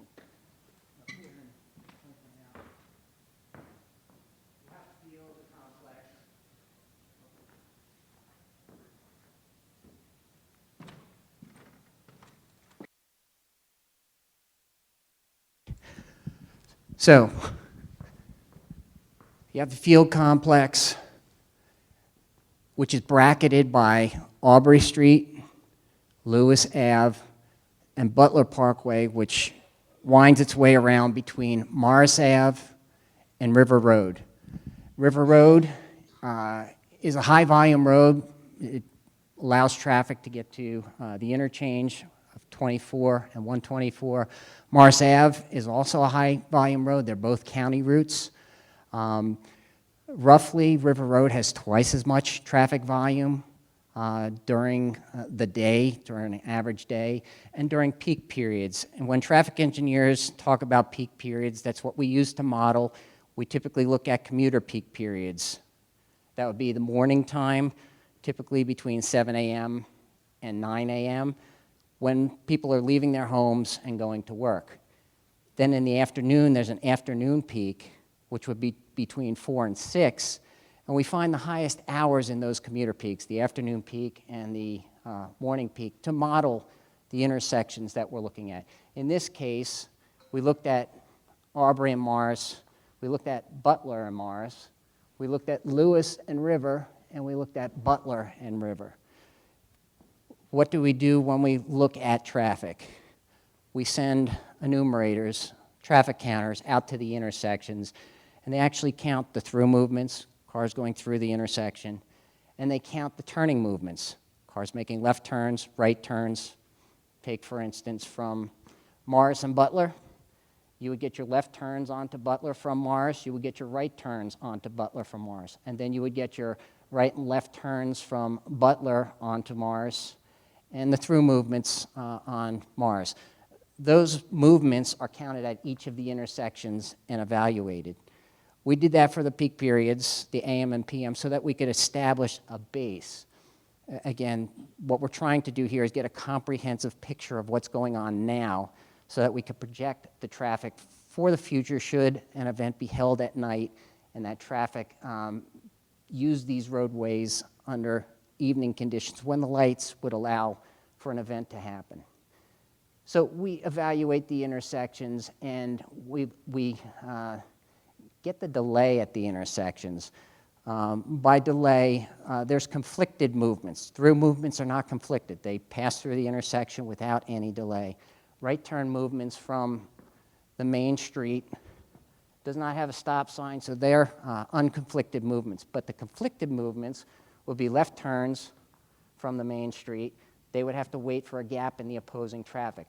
Or stop-controlled movements, any side street that requires time to wait to get out onto the road would be called a conflicted movement. So it's left turn movements from the main street, and it's both the right and left turns from the side street. And that would happen at each of the intersections. In this case, each of the intersections are T-type intersections. They're not four-way intersections. We established the AM and PM conditions under existing background conditions. And then what we do is we layer in future traffic. When will the lights be available on the field in the future? That would be, we projected out 2 years. It's possibly that it could be 1 year. But what we do for the roadway network is add the background volumes that would be seen as growth in the area. And we are prescribed by the DOT to use certain percentage on the roadways. We grow the traffic, we call that background traffic, grow that, we add that into the volumes, the existing volumes, and then we also take specific sites in the area. There will be a Smythe development at the intersection here, and there's Ivy development that's just come in. We found out that they are mostly occupied, so any of the volume that would have come from, commuted from that site is already on the roadway network. But the site, the Smythe site, we did have to add the traffic in, the background traffic, and then we evaluate again. Under those conditions, we find that the intersection of Butler and Morris operates with delay that is typically between 30 seconds and a minute for vehicles to find a gap out onto the county road, and similar to Butler Parkway. On the main street, the conflicted turns typically take less than 10 seconds, maybe 15 seconds to find a gap in traffic. On average, that could be less. Somebody could find a gap immediately. Somebody may have to wait a little bit longer. That's typically a good level of service as we grade the roadways. Then what we also did was count events. There was a graduation June 18th. Last year, we went and counted those same intersections for a graduation event, and that we consider a worst-case scenario because there's a lot of families, there's all the students are graduating. It's a large event. On top of that, it starts at 6 o'clock, so it's concurrent with the PM peak period or the afternoon commuter peak. People have to get to the stadium for the graduation, and that falls within that time frame that we consider the afternoon peak. So we counted the volume, and we found the arrivals during the time that people were going to the graduation. It was a strong peak that we found occurred at 5 o'clock, that people arrived early, and overlapping with the commuter peak, it was 5 o'clock, just about every intersection we found the peak to occur. And then after the event, we found the departures occurred at 7:30, and it was very clearly defined as a 7:30 at each of the intersections. So from that, we know that the graduation event is manageable, is controllable, because the time frame that the event starts, which is set right now at 6 o'clock, we know that the peak occurred approximately an hour before that, and it's clearly defined. Another event we did counts, again, at each of the intersections, Butler and Morris, Aubrey and Morris, Lewis and River Road, and then Butler and River Road. We did account for the football game on September 28th. I think it was against Cranford. And that event was a Saturday afternoon. We counted the traffic, again, arrivals and departures. It was a fairly clear, defined entry at around 12:30, give or take. There was some intersections, the further out intersections may have been like 12:15, a little bit earlier, but the intersections that were counted, and we also counted, I'm sorry, for the graduation, we also counted Sheridan, Hartley, and Canoe Brook, just to get an idea of what's happening internally with Butler. For the AM and PM, we counted really the externals. because they weren't large events. And based on our findings from the events, these intersections are not greatly impacted. We found very little delay, typically in the range of, again, 10 to 15 seconds, which is considered a very good level of service when modeling traffic. Getting back to the football game, we found the arrivals and departures on a Saturday afternoon, and that data we then were able to layer in on the PM peak as if that football game were to be held in the evening, should the lights be on. We put the arrival concurrent with the PM peak period. Again, that's occurring between 4 and 6, and should the football game be held, say, around 7 o'clock and the peak period overlap when people were arriving, we then added that traffic into the PM peak period to determine what would happen. Again, arrival time would mean traffic is coming to the stadium when typically traffic would have its lowest levels of service leaving the intersections. What does that mean? The stop-controlled approaches at River and at Mars, there's more traffic on the roadway, so it's more difficult to get out on the roadways. There are levels of service that degrade to almost a minute worth of delay under typical conditions. That level of service will degrade a little more, but nothing significant because it's contra to the football event that the traffic will be entering those roads rather than being added to the exit at the stop-controlled intersections. The departure for the football game would then be later when the roadway volumes are less, and therefore the departure volumes do not create as a significant impact because there's more gaps on the roadways. The volume is down, it's no longer the commuter peak. So roughly, I can't say that during a football game when these parking lots are letting out, there is delay. Anybody who lives on Butler knows to stay away from the intersection, especially Mars. River doesn't seem to back up as much from events, graduation event, or the football game, but Morris does back up. And again, what we found with that delay, and that delay could be a minute and a half, because of the volume of vehicles leaving that area, but it's confined to about 15 to 30 minutes after the event occurs, where that traffic will be delayed as it waits to get out on the road. But after that 15 to 30 minutes, it clears out quickly.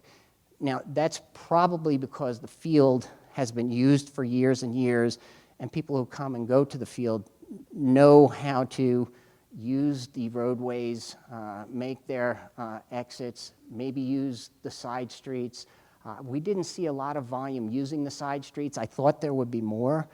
But during the events, again, the levels of service at the internal roadway intersections did not degrade to anything less than the best 10 to 15 seconds of delay. In addition to the traffic that we looked at after layering the football in, we also looked at parking in the area. And there is parking along Butler Ave. Just to set this up, there's sidewalk along the outer perimeter all the way from Morris to River. The sidewalk on the inside goes just up to Hartley here, and then there's a break in the sidewalk all the way up to River. There's no sidewalk on the interior side. We did observe that some people walk on the interior side, especially since there's a gate in the area that's closest, the field is closest to the roadway. We did make a recommendation that maybe sidewalk could be extended from Hartley up to, there's a head wall, drainage head wall, and then there's a tree, a large tree that would block any sidewalk from going beyond that point. But up to the gate where there actually is a sidewalk heading out to the road, it would make sense to add some sidewalk in that area because there is a lot of walking between that gate and parked cars along the road. Even to get to the crosswalk here would require a sidewalk. Without sidewalk, there might be people encouraged to walk in the street rather than on the grass, especially under rainy conditions, which it happened to be when I was out there for the Cranford game. I don't know that it deterred anybody. There were still people walking in the grass, but it was raining that day. In addition, there was parking on both sides. There was parking in the area here, and at the end of the game, people tend to go right out the gate and cross the road at that location. One of our recommendations is that there be a crosswalk, some signs at that gate location, if at all possible, with the extended sidewalk and with a crosswalk at that location. It could allow for more controlled pedestrian crossings. There are at Canoe Brook and also at Hartley raised intersections. That's a table to control traffic. It slows traffic. It's well done the way it's implemented here. The whole intersection is raised, and there's markings on the road to let any vehicles coming along the road know that it's there, slowing the vehicles down as they go up and down off the speed table. The speed limit on Butler Parkway is 25 miles an hour. Typically, we found that vehicles were traveling at that speed by our observations, but certainly there's a possibility that somebody, especially like in a PM or AM peak hour, that might use this to cut through and avoid the traffic signal here. They may be traveling a little bit quicker, but I think the speed tables are a very good deterrent to the speeding, and they let anybody coming into the area know from this side and from that side that you're in an area that's 25 miles an hour. Additionally, for the parking, we had suggested if there's any areas that are problematic with cars parked near driveways, so that driveways you can't see getting out of your driveway, or somebody's too close and it's hard to maneuver, turn in and out. Potentially there could be pavement markings put near those driveways that say, don't block this driveway, maybe extend a little further out, something as simple as pavement markings for the driveways that may get more parking, which is close to a gate or close to a crosswalk. Those are the areas that tend to get a lot of the parking. And we made some recommendation as to what could help prevent people from being blocked by their driveways. So what we tried to do is take a comprehensive traffic look at the lighting and the fields under future conditions where there may be an event such as a football game. As you know, graduation occurs one time a year, but currently that happens typically about the same time you would get a football game. The graduation would be a bigger event than a football game because of all the families and all the students coming. And again, the football game was a good measure, a good way to layer in what might happen in the future. And we did our analysis and showed that it's not going to be not much different than what you have now. Departure time will be when the roadway volumes are lower. Arrival time will be the concern,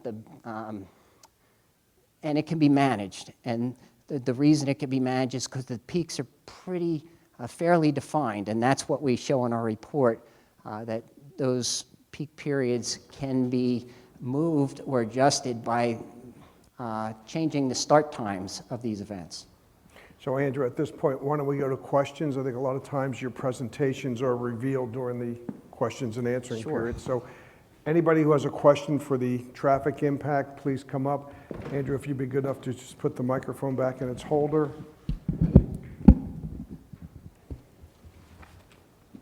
Okay, again, we still have a lot to cover today, so You have 1 minute for your questions, please. Katie Sokovich, 51 Butler Parkway. You noted a little bit when you were standing here, but not in the report, that it was actually raining on the day of the football game. And that actually reduces the number of people who come to an event. But you said it was a good measure nonetheless for football games. And I was wondering, why not just use Friday Night Light ticket sales as the measure, since we have that data from before?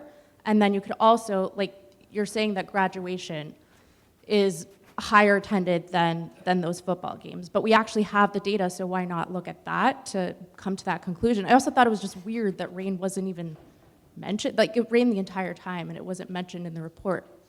And I feel like that's just, like, why not mention it in the report? It's gonna affect the attendance. I know the stands were still pretty full, but they'd be even fuller if there hadn't been rain.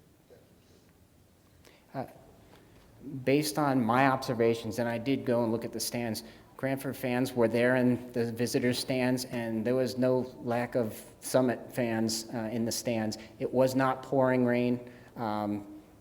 It was drizzling, and the field was wet. But we took that as a typical event. There could be more traffic at other events. And this is an event that we counted, and we could use that data.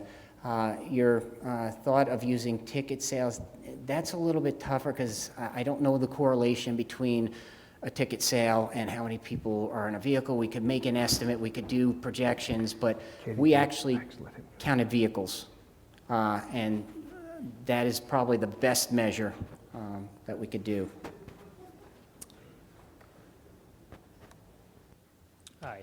Hi, Scott Baylor, 42 Lewis Avenue. Did you do any studies on Lewis or Aubrey? Yes, we did. Okay, because I just can't fathom that you wouldn't find any impact on traffic. Every single football game, every single lacrosse game, both streets become one-way roads. It's very dangerous. Cars parked along the corner, you can't see, it's impossible. Fire trucks can't get through. I'm just curious how you came to that conclusion that the games wouldn't cause traffic impact on the neighbors in those streets. Thanks. I do understand there's parking on both sides of the road on Lewis, on one side of the road on Aubrey, and I do know that there were temporary restriction signs put up for parking. So there is limited parking. I do believe they limited to the one side of the road during the events. Based on my observations, which would allow for better traffic flow, two-way traffic flow. But you're correct, if vehicles are parked on both sides, that is a narrower roadway. We found lower volumes on that road. Typically, there's less than 50 vehicles traveling in each direction for a peak hour, which would be a very low volume. They're residential roads, like having 50 vehicles on them is a big deal. Really small. I understand. I've seen it, and there is sidewalk on the one side. I know there's sidewalk missing at the corner there, so it tends to keep the pedestrians on the inside. I'm saying inside, closer to the field because of that missing piece of sidewalk. Plus, the parking is typically allowed on the one side, not on the outer side. So it is managed. The local police department does put out signs and limits the number of vehicles that can be in there by limiting the parking that can be. But if I'm a resident, I can't park in front of my house. My 70-year-old parents can't park in front of my house or my driveway. It's ridiculous. Thanks. Thank you for holding off on that. From June 8th through late August, Google Maps had Butler Parkway marked closed between Hartley and Canoe Brook Place. I think this happened because there was a block party on Butler Parkway. During this time, it routed cars around Butler Parkway. Did you consider this? If not, how does this affect the results of the study? And why did you choose a week when school was not in session for the traffic study? What effect would that have relative to when school was in? Well, we were counting the graduation event in June, so that's when school was out of session. But the September counts that we did were when school was in session. Okay. At graduation this year, the police put up no parking signs. People still parked at those spots where it was clearly marked. How did you conclude the parking was orderly when people were not paying attention to the signs? My observations were mostly they did pay attention. If they don't pay attention, certainly that's an enforcement issue. That doing illegal things is, the signs were up. Right, but that's not orderly, right? The signs, just because the light is red, and if somebody goes through the red light, that's not orderly. For the just most because part, it was orderly, and people have been to these events before, and people did use the parking alongside the roads where they were supposed to, for the most part. It wasn't in your report. And finally, back to what you were describing there, I live very close to the part where you said it gets busy. It's very hard to get out of my driveway when people park very close. I don't think that signs are going to work. Specifically, I just gave you an example of how signs don't work. What other recommendations would you have? Would you suggest only parking on one side of the street, for example? For your specific problem, we did have a recommendation. That was to put striping on the roadway. And for roadways, it typically is a do not block the box, where they put diagonal striping or an X and a box around your driveway so that people know that that's not a parking area, that you need to get in and out. And that box can be extended far enough out so that vehicles don't park in an area where you need to turn or you need to see around the vehicles. So that can be done, especially, again, if you're in that area where it's close to the field and they're parking right at your driveway. Your driveway is in a tough area if you're close to the field. And again, we've made recommendations how that could be better. And during the day, it's fine. We know to be careful. Once it gets dark, it becomes a very dangerous situation. Thank you. Next question. My name is Bogdan Ramnichanu. I live over on Sheridan Road, and thank you so much for the study, for the traffic study, but the concern I have echoes the gentleman on Lewis Avenue with the parking, because Sheridan similarly is very narrow, and we experience dangerously high volume of parking during football games and during graduation, where cars are parked on both sides of the street. There's no sidewalk. And I have myself experienced difficulty accessing Butler Parkway when I exit my own driveway because it becomes a one-way street. And if somebody comes down Sheridan, one of us has to give. I need to back up and go back into my The other driveway. issue with Sheridan is there's two bends in that road, and you have to also work your way around those bends as the parked vehicles. But if there's vehicles parked On both sides, there's you very can't- little travel way between You them. almost can't, yeah, it's very, very tough, and there's no sidewalks there. So I just want to, echo what the gentleman said, that it's also very dangerous. And I know you haven't studied the parking situation per se, mostly for traffic, but that really, really needs to be taken into consideration. Thank you for your question. Yes, sir. Agree. Let's take 2 or 3 more traffic impact questions before we go to lighting and field use. Yeah, it's Peter LaJoy, 124 Canoebrook Parkway. So I have a question for David, first of all. David, when you did your analysis, did you differentiate between the high-impact uses, which are largely the half-dozen football and lacrosse games, men's lacrosse games that we have a year, and then all of the practices, which are generally low impact because it's 1 or 2 teams, and I was wondering if you looked at that. And then my other part of that question is, can't you design a parking plan to be implemented when these lights are put in place, to put up signs, limit parking, just like we limit parking around the high school, okay? And the police do enforce that, and they give out tickets. So we have a parking plan and an enforcement plan. We address some of the bad intersections like Sheridan, because I walk those areas all the time with my dog. So I don't think this is at all insurmountable. I think it can be addressed by proper planning. And I think, David, one of the things might be helpful is that you distinguish between the high events and these practices, which just, I used to coach soccer for a long time. It's not a lot of cars coming and going. It's not a lot of field use, but we need the extra fields. So I think it would be good to see that and see recommendations along those lines.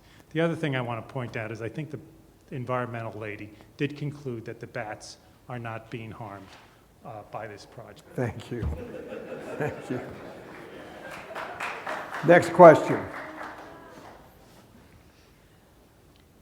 Miriam Zukov, 49 Wade Drive. So I understand from your presentation, I assume, that you were not asked to look at the impact of additional cars going through our neighborhood till all hours of the night in a very quiet, nice neighborhood that with practices and people dropping their kids off and people picking their kids up and it being dark and kids running across the street, that there is a traffic issue for the neighborhood that has nothing to do with a game.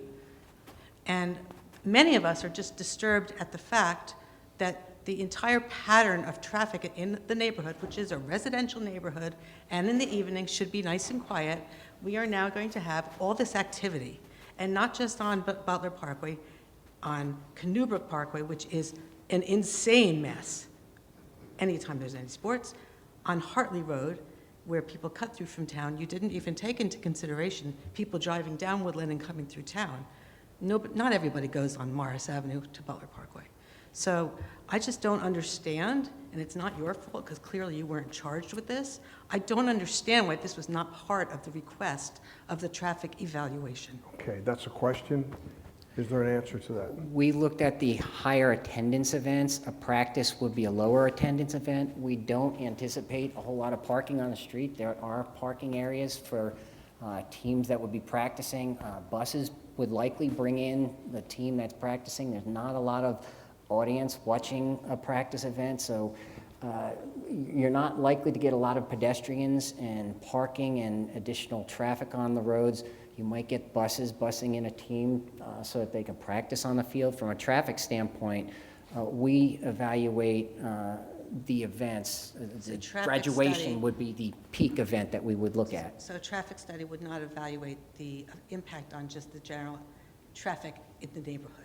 Well, we did that with the AM and PM commuter peak evaluation. That's your typical events during a school day. I understand. I'm just saying that at nighttime it shouldn't be busy at all, and it's going to be busy, that's all. Thank you very much. So what we're going to do now is we're going to take a 5-minute break. We're going to come back. We have a Q&A for the lighting impact and, of course, the field use. So let's just take a 5-minute quick break, then we'll end up with general comments. Thank you. I know this is an issue where, again, we talked about it. There's a lot of differing opinions, but this is for educational and informational purposes, and let's continue doing that and gaining as much knowledge as possible as we move forward. So we're going to ask you to keep your emotions and your applause down. You know, we don't want to have that. Let's just keep this very clinical. So if anybody has a question for lighting or field use, please come to the mic.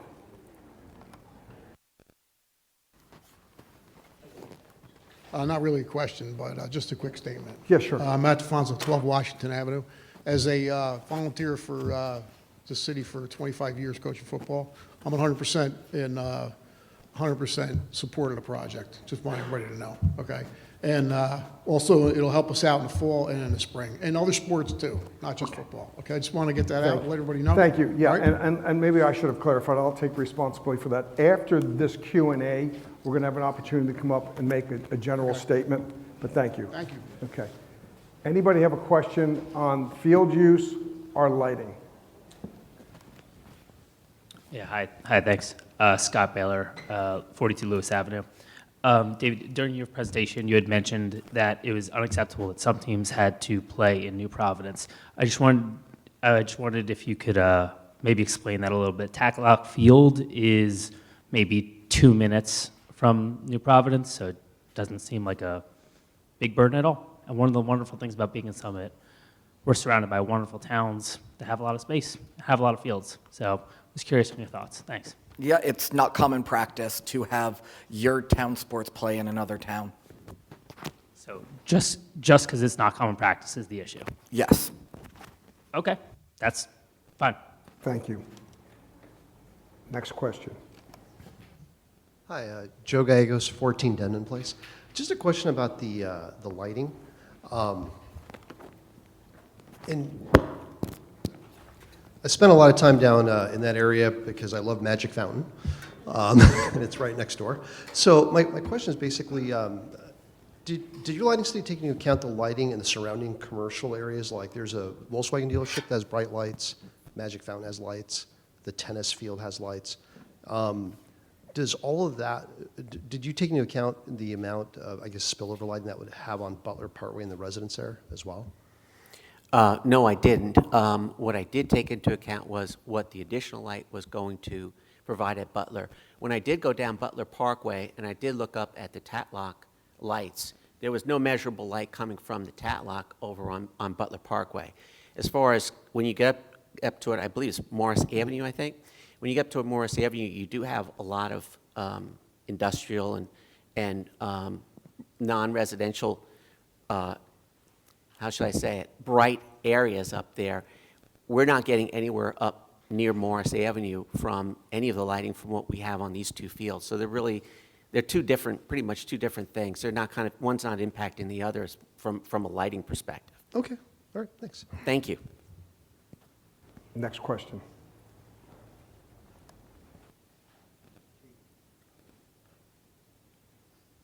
Hi, Katie Sokovich, 51 Butler Parkway. My question is about the proximity of the homes to the field as compared to other fields that you've looked at, either actually lighted them or just exploring projects. Like, how does that compare on average to other fields? Are houses as close in other situations and as they are here? And then are there any special guardrails that we should expect to have as a result of the proximity of our homes as compared to fields that are further away? For example, like at Mosley Field, I know that didn't go through, and it was just like 5 residences that were probably like 20 times further away that blocked it from going through, whereas this is a lot more homes, a lot closer. So just wondering, like, guardrails-wise, and also just in comparison to other fields, how does this compare? Let me answer the other fields first. As I had talked about in the examples I shared, number one was Scotch Plains Fanwood High School. If you go back up to the football field, the homes that are all around that football field are very close in proximity. Also, and that's why I brought up the Milburn Library Field as well, the homes there are closer than what you have here on this particular. The home, you actually go on the other side of the fence from the soccer field, you have maybe 10 feet, 15 feet, then you have the property line, then the property of the adjacent resident, then you maybe have, I'd say maybe 50 feet, and you're at the residential home. So we live in New Jersey, and in New Jersey there's a lot of fields that are in areas where they are as close or closer to residential properties than we have here. Now, when you say guardrails, I'm not quite understanding. You're talking about on the road, guardrails? No, just in terms of like when you do something, putting guardrails around it to have special protections, given the fact that this is significantly closer than many other fields. I know you're saying there are other instances. You mentioned Scotch Plains. I understand there was a lawsuit attempting to stop that from happening. I guess that didn't. They lost the lawsuit. I don't know. So are you saying that, like, this is average for New Jersey, or are they closer and we should take special protections into place? I would say that there are projects in New Jersey that are closer. There are projects in New Jersey that are further. We're a very congested state. So you have all sorts of different times. But as far as guardrails go, I don't know why you would put guardrails up. Guardrails in the sense of like protections, not in the sense of actual guardrails, like not physical guardrails, but doing something to take a special measure given the proximity. So you don't treat a field that's in the middle of nowhere the same way that you treat a field that is 50 yards from a house. Well, again, the only things that I'm aware of, and I'll just finish with this, the only thing I'm aware of is that tree plantings are done to help buffer fields from adjacent residents. That would be what I guess that's a guardrail that might answer your question. Next question. My question's for David. So, Miles Kalmanson, 67 Butler Parkway. I actually want to talk about Fridays a little bit. Ironically, I noticed that lights don't appear to be used much on Friday nights in any of the fields that are lit. Why is that? So I know for a fact that during the spring season, lacrosse uses them at the high school on Friday, and Fridays are typically, they use it when games are not happening on Fridays. Dan Healy did allude to the fact that games are predominant. There's many games held at Upper High School on Fridays, and so lacrosse doesn't book it every single week, but they fill in when there aren't games happening. Okay, and gotcha, as far as Tatlock, it's used for football add-in practices at coach's discretion. Oh, well, I mean, obviously we can't, there are no lights there, so we can't use the lights at Tatlock on Fridays. Well, at Upper Tatlock. Upper Tatlock. Oh, yeah, does have Upper lights. Tatlock. Okay, good, that's fair. The other question I had, I work from home on Fridays, and my home office overlooks Lower Tatlock. I noticed that during both seasons, lacrosse and football this year, neither field was used after 4:30. I actually have photos here if you want to see them. I didn't think to snap them in the spring, but I have them from every single weekend aside from one on the football season. So that's one evening that they were not being used for both fall and spring. You said Saturdays? No, this was Friday after 4:30. Well, They were actually marked on your schedule as being blocked off. After, I don't believe Till so. 6. They're marked till 6 or 6:30 on your schedule. Well, per Dan Healy, they do practice. That Dan I'll hand you the photos afterwards. Okay, I have them sitting right here. Great. Do we know what other reservations are not being used? Are there others? What I asked for from every group was the list of what they have assigned and is used on a regular basis. Okay. All right. Thank you. Thank you. Any other questions for the lighting? Yes. Our field use, before we get into general comments. Thanks. Thank you. Appreciate it. It's Peter LaJoy at 124 Kennerbrook Parkway. I have a lighting question. Can you speak to, because I've heard a couple of comments about the health effects of spillover light and the traumatic effects that this might have. And to me, they seem relatively de minimis. And then the only other thing related to this is really for David and Mark and the city. I mean, we're going to control when and how these lights are used. So this is, I assume, is not going to be a free-for-all, and you guys are going to put rules in place, which is probably going to be open for discussion. So I think, that there are ways to put guardrails around it based on how the city establishes parking rules and use rules and et cetera. But I would like you to talk a little bit about the health impact.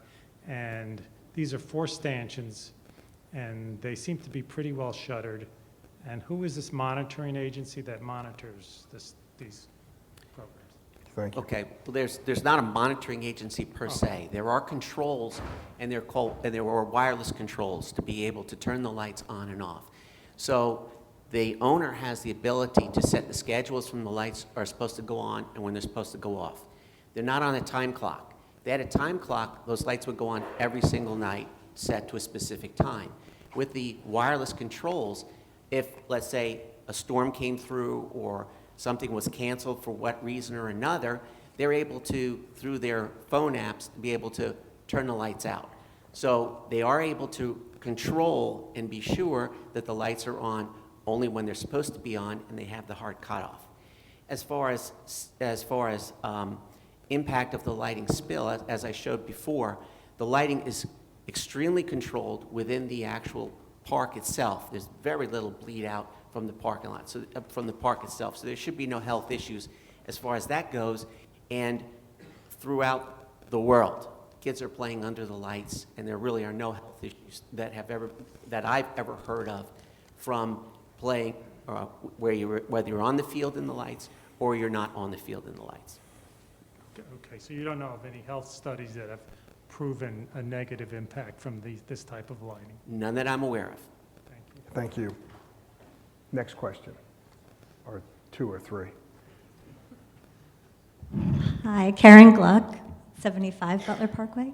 My question about the lighting plan, I've heard some conflicting things. I think you might have stated in your presentation that the jogging track surrounding the football field will not be lit. Is that correct? No, what I said was the track around the field is not being lit for competitive track. There's not going to be a competition track. You need high light levels for the competition track, and the concern is that track goes so close to Butler Parkway. What I did say was there is going to be a low-level amount of light on the track, about a foot candle or 2 foot candles on the track, just so that someone could safely walk on the track when the lights are on the field. Can I Just add one thing. So since we had the meetings with all the neighbors, so in the initial plans, yes, that lighting was on there. Since our meetings that we had in the spring, we went back to his counterpart, Dan, and so he does like the technical stuff, Dan does like the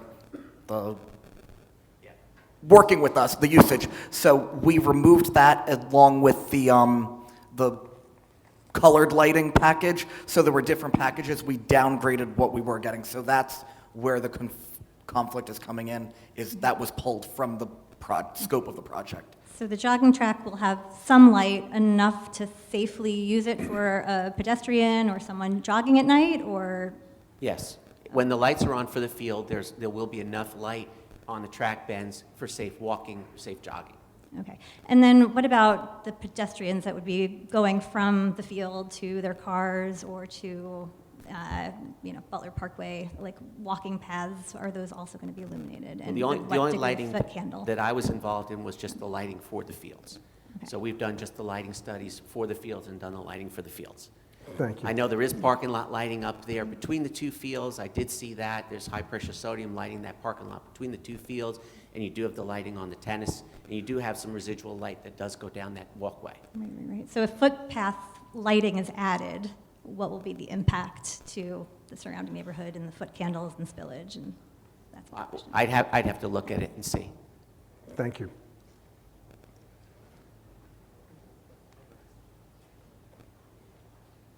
Carol Angle, 5 Harrison Court. I'm speaking regarding scheduling. There was a woman that earlier stood up regarding the noise pollution that's in her home, closed doors, whatever. But I didn't hear any report discussing or addressing the noise that the people in the surrounding areas. And the other thing I noticed was that you were mentioning about how scheduling some nights in different times of the fall or in the spring, you can't play, say, after 6:15, or you can't play after 7. But then all of a sudden, the scheduling's going to 9.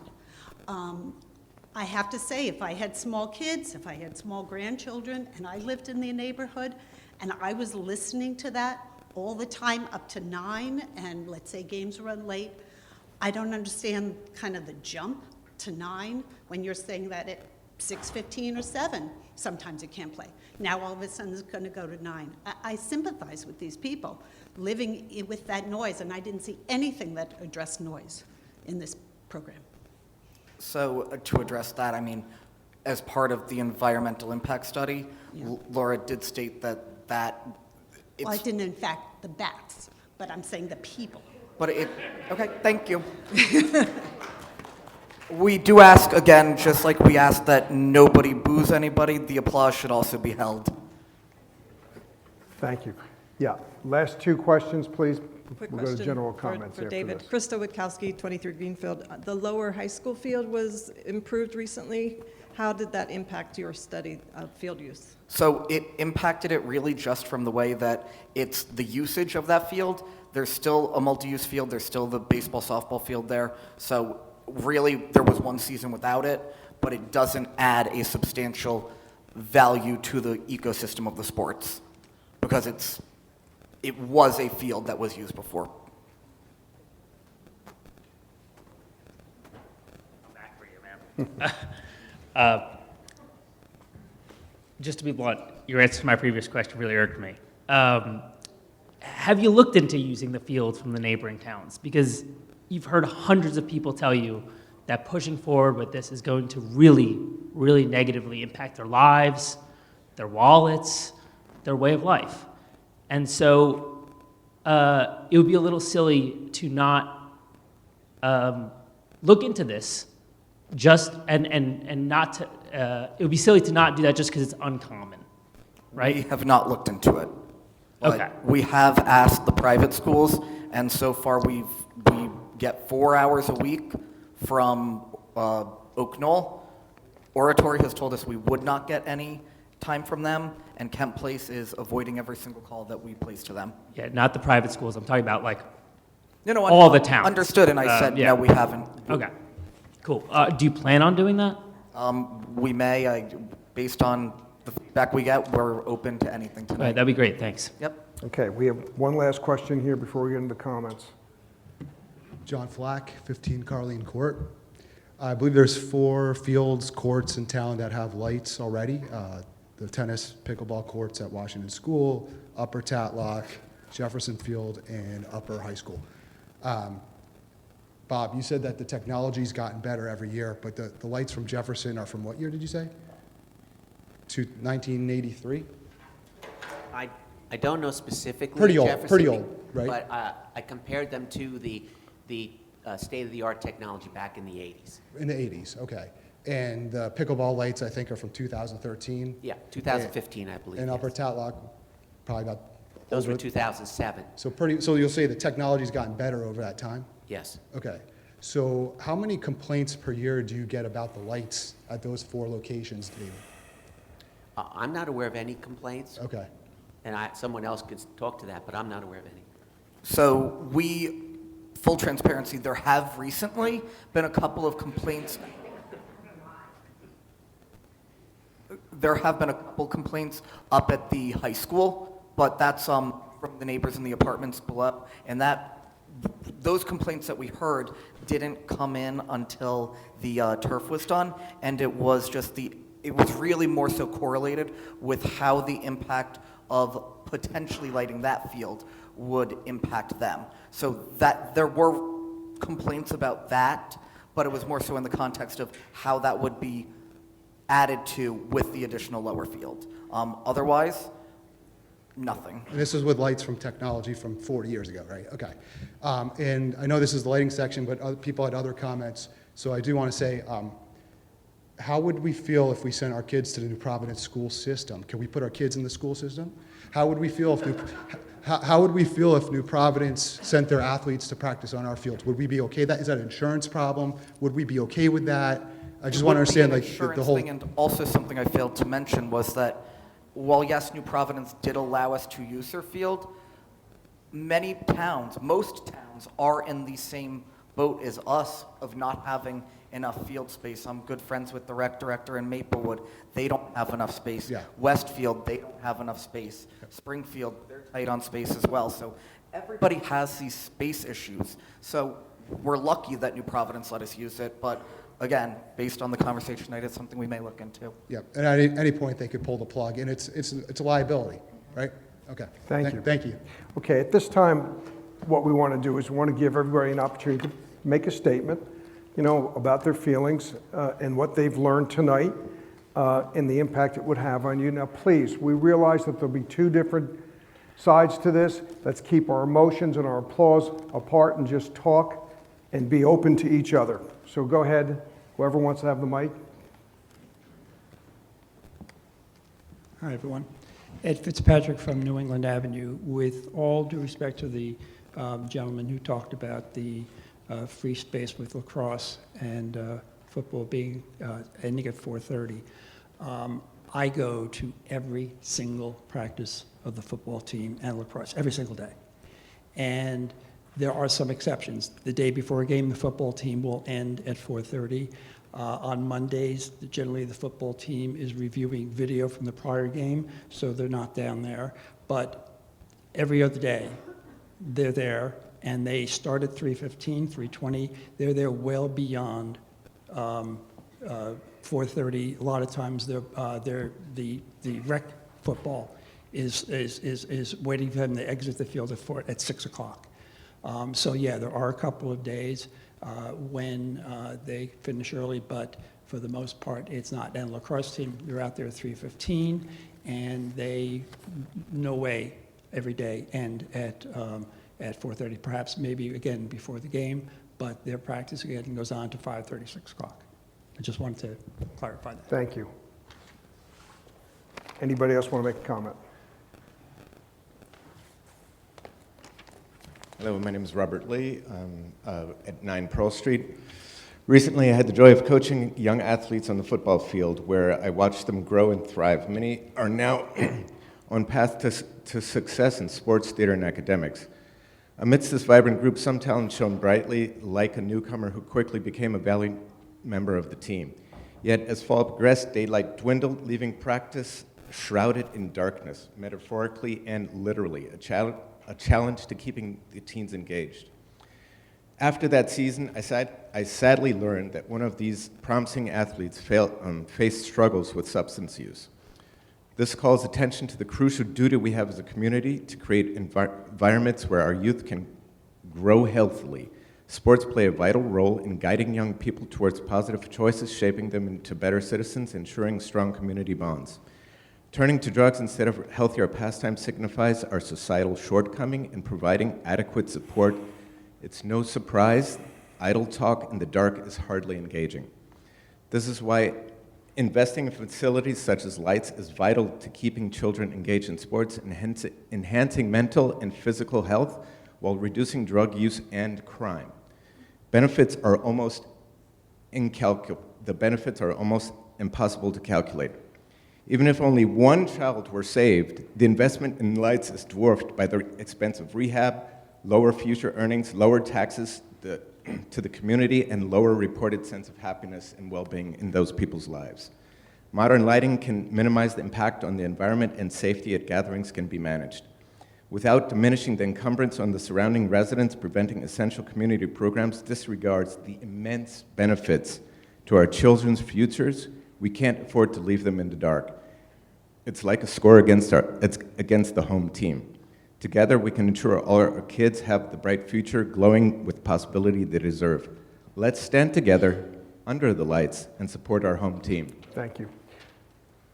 Next. And again, you have 2 minutes to give your presentation here, your comments.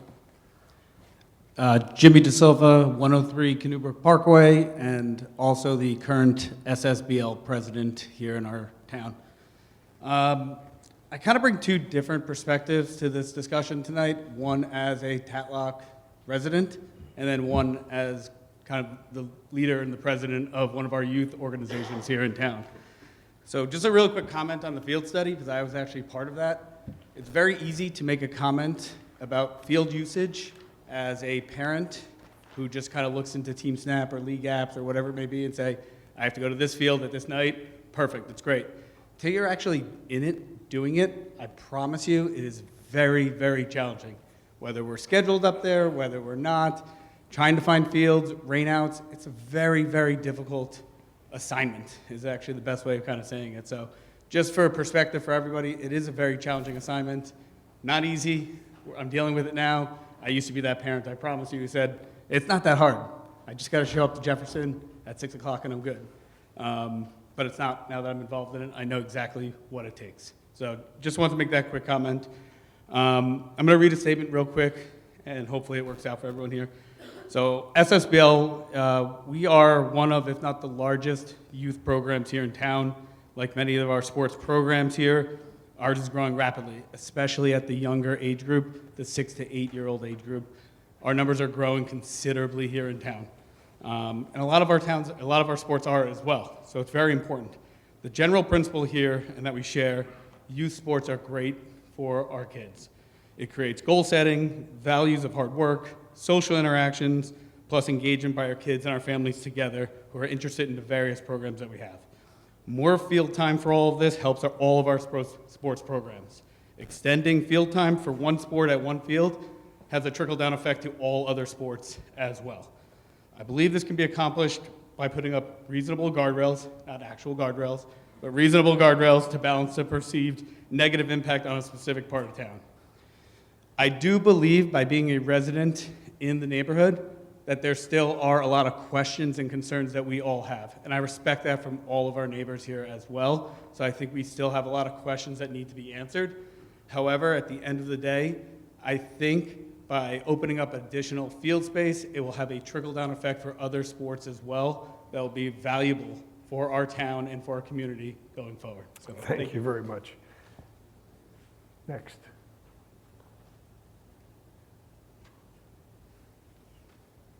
Hi, I'm Julie Broderick from 2 Sunset Drive in Summit. First of all, I just want to thank the DCP for this presentation. From the studies involving the field use as well as the Musco lighting, which I thought was very fascinating. The BATS from the environmental impact study, as well as the traffic study, you clearly put a lot of time and effort in studying the impact of lights to the neighborhoods surrounding the Tatlock area. I think we can all agree that the subject of lights on Tatlock has caused a lot of emotion and debate. From the Stop the Stadium signs, the exclusive Facebook group dedicated to the lights issue, as well as personal discussions I've had with people that live in the neighborhood, I've learned that this topic is extremely important to the residents around Tatlock. By talking and listening to these folks, it's been helpful to learn that they are open to Friday night lights, but that they have significant concerns about the lighting of the field all year round. They have concerns about noise pollution, increased traffic, reckless driving by teenagers, teenagers staying late at the field, and a potential decline in property value. And I completely understand all of those concerns, but there is another side to represent. And I'd just like to say that I think installing the lights on the athletic fields can offer several benefits that will be good for not only the community members, but also athletes as well as the neighbors. I think there are actually some compelling arguments in favor of lights. First of all, as the studies have shown, the extended usage of hours will increase the accessibility to fields, which we are in desperate need of. They will also help us be able to use them during evenings, which will accommodate working people like myself who would like to attend games during the evenings. They will also maximize the investment of the fields, which are very costly to construct and to maintain. Lights will increase their utilization and make the better return on investment. There's also community benefits that have also been expressed regarding youth development. Extended playtime offers more physical activity for kids. And just let me tell you, with having teenagers, the busier they are, the better they are. It also will increase family-friendly scheduling and encourage more participation of youth. Finally, well, actually not finally, it's also enhanced Well, we got to safety. try to wind this down a little bit. But Oh, do I have 2 minutes, yeah. 2 minutes? You went beyond it, but it's okay. Oh, I apologize. Okay. Well, anyway, I think that there are many compelling reasons for having lights, and I think that we should continue this discussion, keep an open mind, and be civil with one another. I believe that Summit is a great town, and that we all want the best interests for our community as well as our kids. Thank you. Thank you. Next.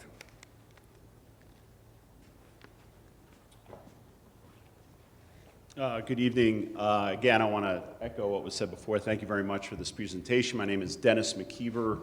I live at 16 Clearview Drive. I was the former president of Little League. I am currently a volunteer softball coach, but full transparency, I have two sons who both also play football. I went to a recent council meeting and I talked about the effort that has been made over, at least since 2016 when I was the president of Little League, looking to make our fields more dynamic. I think seeing some of the information tonight was very enlightening, and I do appreciate having an opportunity to see it in that grid, because when I would meet with Mark and Dave before, I wouldn't get to see the grid. They would just tell me what slots I had available. Allowing this field to be lit will actually, I believe, enhance and trickle down to all of the other sports. And when I was the president of Little League and we did investigate going to other towns, we looked at whether or not we could play at games at the county, at Echo Lake, the county parks. We looked at going to New Providence. We looked at playing games in other towns, and we were always met with either a risk management issue, a travel issue, or some other liability issue. So I think it's important for our town. It's a proud town. We're a proud community. I'm proud to be a part of it, to have a home field, to have home facilities. I said before, I'm from 16 Clearview Drive. A lot of you know that I live right on Memorial Park. I believe in having that field become more dynamic. Of course it would need upgrades. I've been asked, would you feel the same way if the field were lit? We bought a house on a field knowing full well that there's a elementary school there, there's a track there are 2 softball fields, there's a varsity baseball field and 2 soccer fields. That field at Memorial Field is used constantly. And we bought the house knowing that. We assumed that risk. And I enjoy seeing the kids play. So does my wife, and I have 3 kids who all use those fields. So I'm in support of this field, I'm in support of Summit, I'm in support of seeing our fields, all of our fields, become more dynamic. Thank you. Thank you. Next.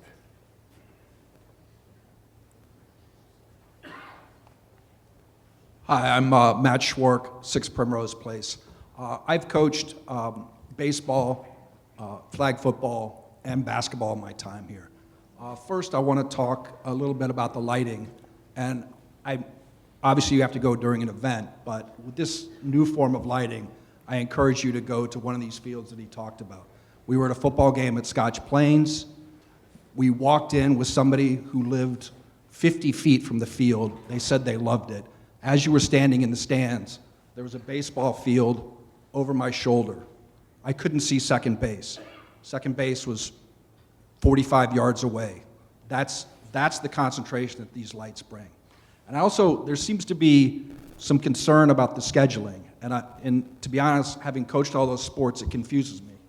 In this school, in 2 weeks' time, maybe a week's time, kids will be pouring in and out of basketball practice. That basketball practice is going to end at 7:30, 8:30 at night. I don't comprehend the difference. You know, the people on these streets around here have the same level of traffic.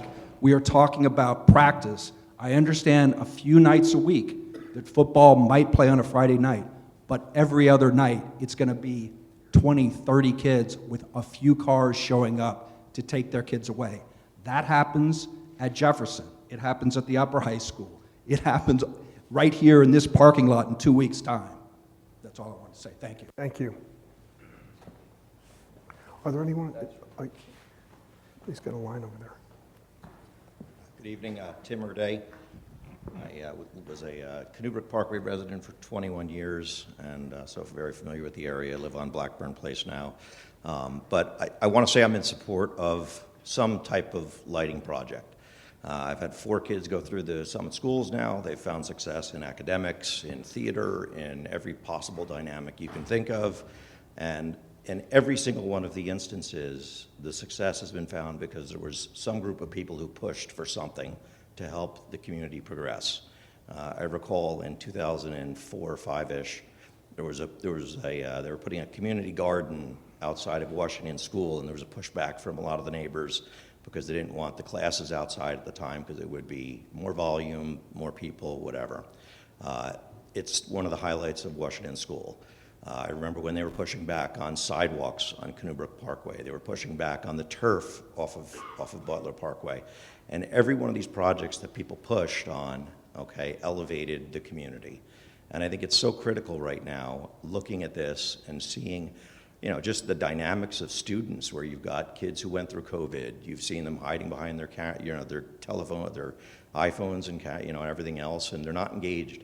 sports has been a great resource for, many of the 4,000 students in this town. And I do understand the sensitivity of the 50 to 100 houses that are around the field, but when you talk about, potentially impacting and having a positive impact on 4,000 students, that, in my mind, outweighs, some of these mild concerns. And if the lighting can be managed and the times can be managed, I think it's a conversation worth having. I think there's got to be some kind of, balance point that everybody can come to.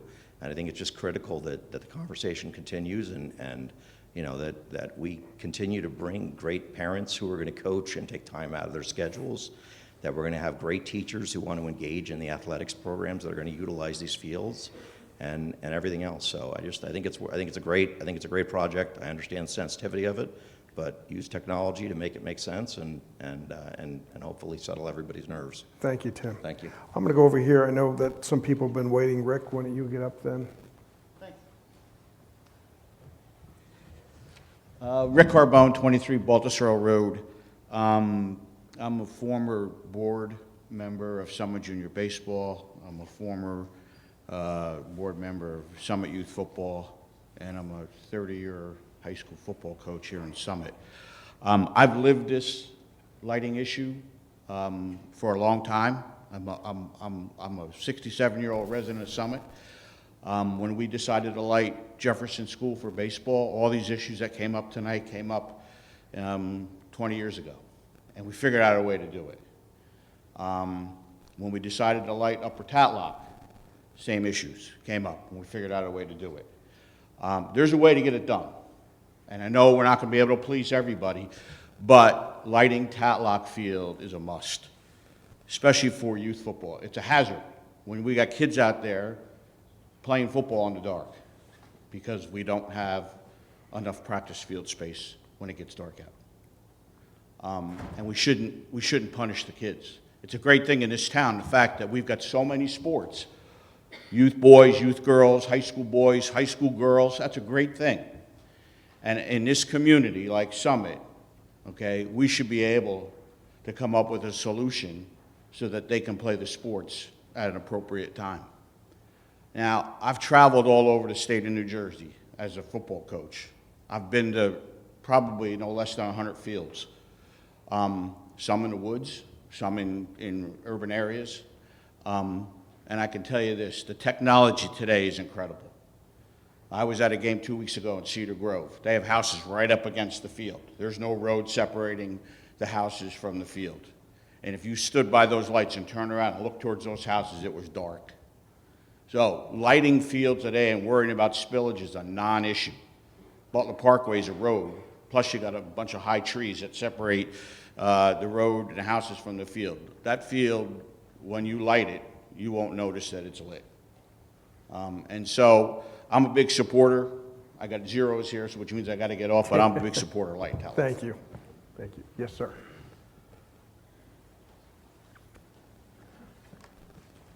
Hi again, Scott Baylor, 42 Lewis Avenue. So I'll keep this short. I understand it sounds like some people here who are anti-lights are being a bunch of NIMBYs, but it's the complete opposite. Time and again, we've said yes in our backyard. Football stadium with rafters, we said yes. Tennis courts, lights until 10 p.m. every night, we say yes. Graduations, Friday night lights, we say yes all the time. Enough's enough, all right? It's time for other areas of the town to pick it up. So there's a trade-off to this project, right? The money that's going to be spent on this, millions of dollars, can be used on actual needs, right? Teachers are criminally underpaid. Sidewalks are broken, right? There's a trade-off to every single project. So let's just think about what the town actually needs and maybe use our resources that way. Thank you.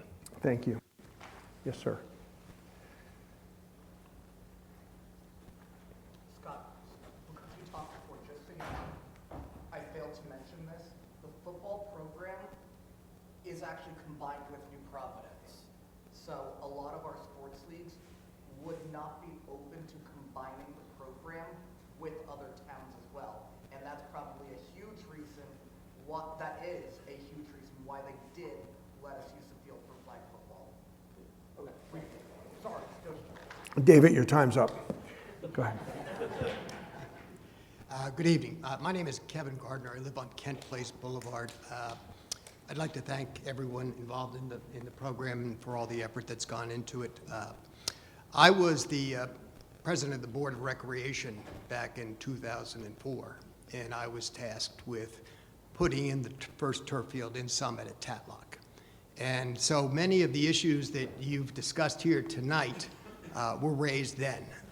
I will say that this meeting is much more civil than the many meetings that we had, and over the 3-year time period it took to do that. I don't know if there's anybody in this room that experienced that process, but it was at times ugly. And so good for you as a community to deal with this in a civil fashion. But I was asked to come here tonight to provide some perspective. Sitting here tonight, and I've followed this really from a distance. I'm aware of the issues. But sitting here tonight, this is the first meeting I attended. The issues and concerns that have been raised were all very similar to what we addressed back in 2004 through 2007. You know, the safety issues, the traffic, the property values. And they were all addressed in a meaningful fashion through traffic surveys and studies, and we looked at field use. We talked to neighboring communities in terms of, we explored every option to try to do this. We looked at every available space in the city in terms of where we might be able to put fields, because we were desperate. There was no turf field. Every field was overplayed. It was dangerous. We had kids getting hurt playing on the fields. One point that wasn't mentioned tonight about the turf fields, about the natural grass fields, because we have so many now, is that natural grass fields can't be used when it's wet, because they get chewed up even by little feet. And when they've been damaged, they're out of service for even longer while they knit. And so, you know, this notion that we have this plethora of fields that we can play in is really an illusion. But I'd like to just offer some thoughts. The concerns that we had back then, although we didn't have any bad issues, we did have a woman who was concerned that the turf field would raise the ambient temperature in the neighborhood. That didn't really prove to be an issue or concern, or the child that was concerned about eating the pellets. But everyone has a legitimate issue. And they can be addressed, as indicated, through management of the lights, through traffic safety. All of these things can be done. Summit has a first world problem, okay?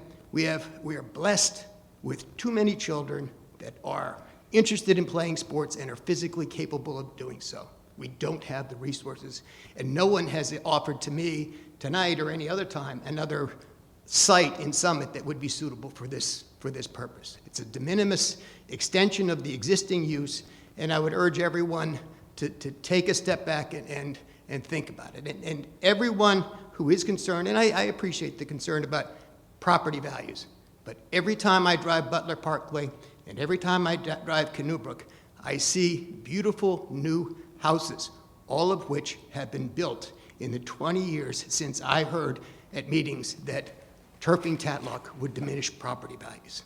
So, you know, you have a concern, I understand it, but I really would submit to you that it's not something that's going to be realized, not in this community. Thank you. Yes, ma'am.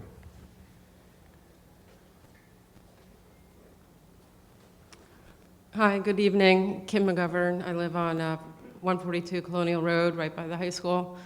I was very involved, I guess it was maybe, 15 years ago when we had the parking issue with the high school and students parking on our streets, accidents happening, kids getting hit, et cetera, and we had meetings like this. There's compromises to be made. I will applaud the police department who worked very closely with our neighborhood to make things happen, to make changes to keep the kids safe, to make parking restrictions. And we came to a solution, and it's worked pretty well. Is there still illegal activity and U-turns and different things going on, yes, and we deal with it every single morning and every single afternoon. And I know, because I was yelled at, you bought a house near the high school, what did you expect? That's part of life. I'm very much in favor of the lights. My other point, and this is my personal input, I happen to be a member of the Summit Boosters Executive Committee. This is in no way coming from the boosters, because there are people on the committee who I think don't believe as I do. Losing Friday Night Lights significantly impacted Summit High School sports and Summit Middle School sports. We made a lot of money at these events for our town.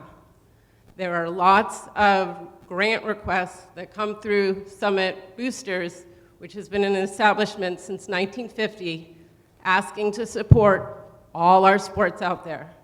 Our sailing team would not exist without the Summit Boosters. The new flag football team for the girls would not exist without the boosters. I could go on and on and on what would not exist without the boosters. By having lights at this field would significantly help the boosters raise money again, because we've lost a significant stream of income that impacts every child who goes to a public school in Summit, New Jersey. Thank you. Thank you. Yes, sir. Gail, we're getting us. I know you and I both want to go to bed. I'll be short. Jim Davidson, I'm the head lacrosse coach at Summit High School. I've been there for the past 27 years. Also, former guidance counselor at the high school, retired teacher, and also parent of a daughter who came up through the Summit youth programs in field hockey and lacrosse. So, real quick, see Kevin out here tonight. And, Kevin, 20 years ago, I was with him at these events talking about turf fields, and I agree with him. Many of these issues that we're talking about tonight, happened 20 years ago, and we figured out a way. I think we need to be respectful of really both sides. I think I know as a coach, going down to Tatlock every day and practicing there, and even in the mornings, I try to be respectful of that, and we want to be. This is a close-knit community. That's what makes it great. I think we need to take into consideration, too, that there's been many people coming up here and talking about the growth of sports. I know as an educator for 30-plus years, that's what we want. I love the fact that we have a flag football program that started last year, and the girls were out there playing. They don't really have a field to play on. They were splitting half the field with, I know, the boys' lacrosse team. Field hockey runs into issues, too. I know that with my daughter coming through, but these things are going to continue to go and continue to grow. Actually, the woman that just came up mentioned the sailing team. I remember the first time I heard about that, my neighbor in town, she was part of the sailing team. So these are all great things, but I also think we need to kind of figure out a way, and I know Rick mentioned that before, and I think that you have the resources here, the time and effort that everybody put into this, I think is great. But I think it can be a good thing for everybody, and I think that we need to just be respectful of everything, keep listening to what people have to say, and I know as coaches, we really appreciate all the efforts that everyone's doing here, and if I can continue to help out, you let me know, but that's it, and have a good night. Thank you, Jim. Gil Warren.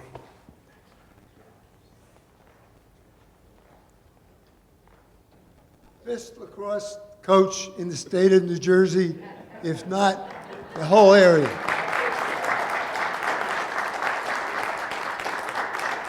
As far as cooperation with New Providence, I went to Summit High School in the 50s, and this was New Providence High School. They didn't have one. We said, come to Summit. Half our team was from New Providence. That's how you beat Milburn, huh? With those New Providence guys. Don't count that as time, all right? In the 50s, there was only one field, Memorial Field. Every inch of that field was used by the high school, the youth programs, and so on. And we needed something. And we got Tatlock Field in 1962. Two things happened. after that that caused this project to be approved. Number one, girls' sports. There were no girls' sports when I was in high school, and that was wrong. But we doubled the use of the fields by Title IX, and Title IX was right. It was right. The second thing that caused tonight and the approval of tonight is Jim Davidson's lacrosse program. That didn't exist in 1962. I think it was 72. Combined with those two things, we need the lighting. We need it. And there can be regulations on the use of it, time-wise, and so on. I coached as a volunteer football coach at Summit High School for 50 years. And I can assure you that all the space in this town is used for our youth people, the youth of Summit, and they're the greatest. They need it, we need it, it should be approved. Thank you, Gil.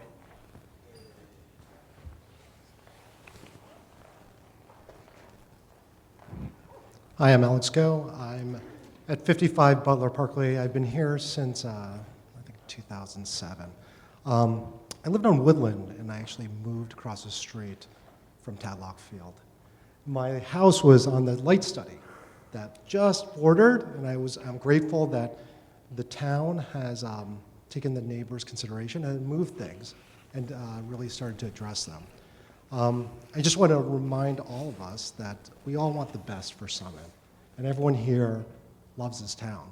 And everyone's here, in my opinion, just because I live across the street from Summit, is no more valuable than anyone else's.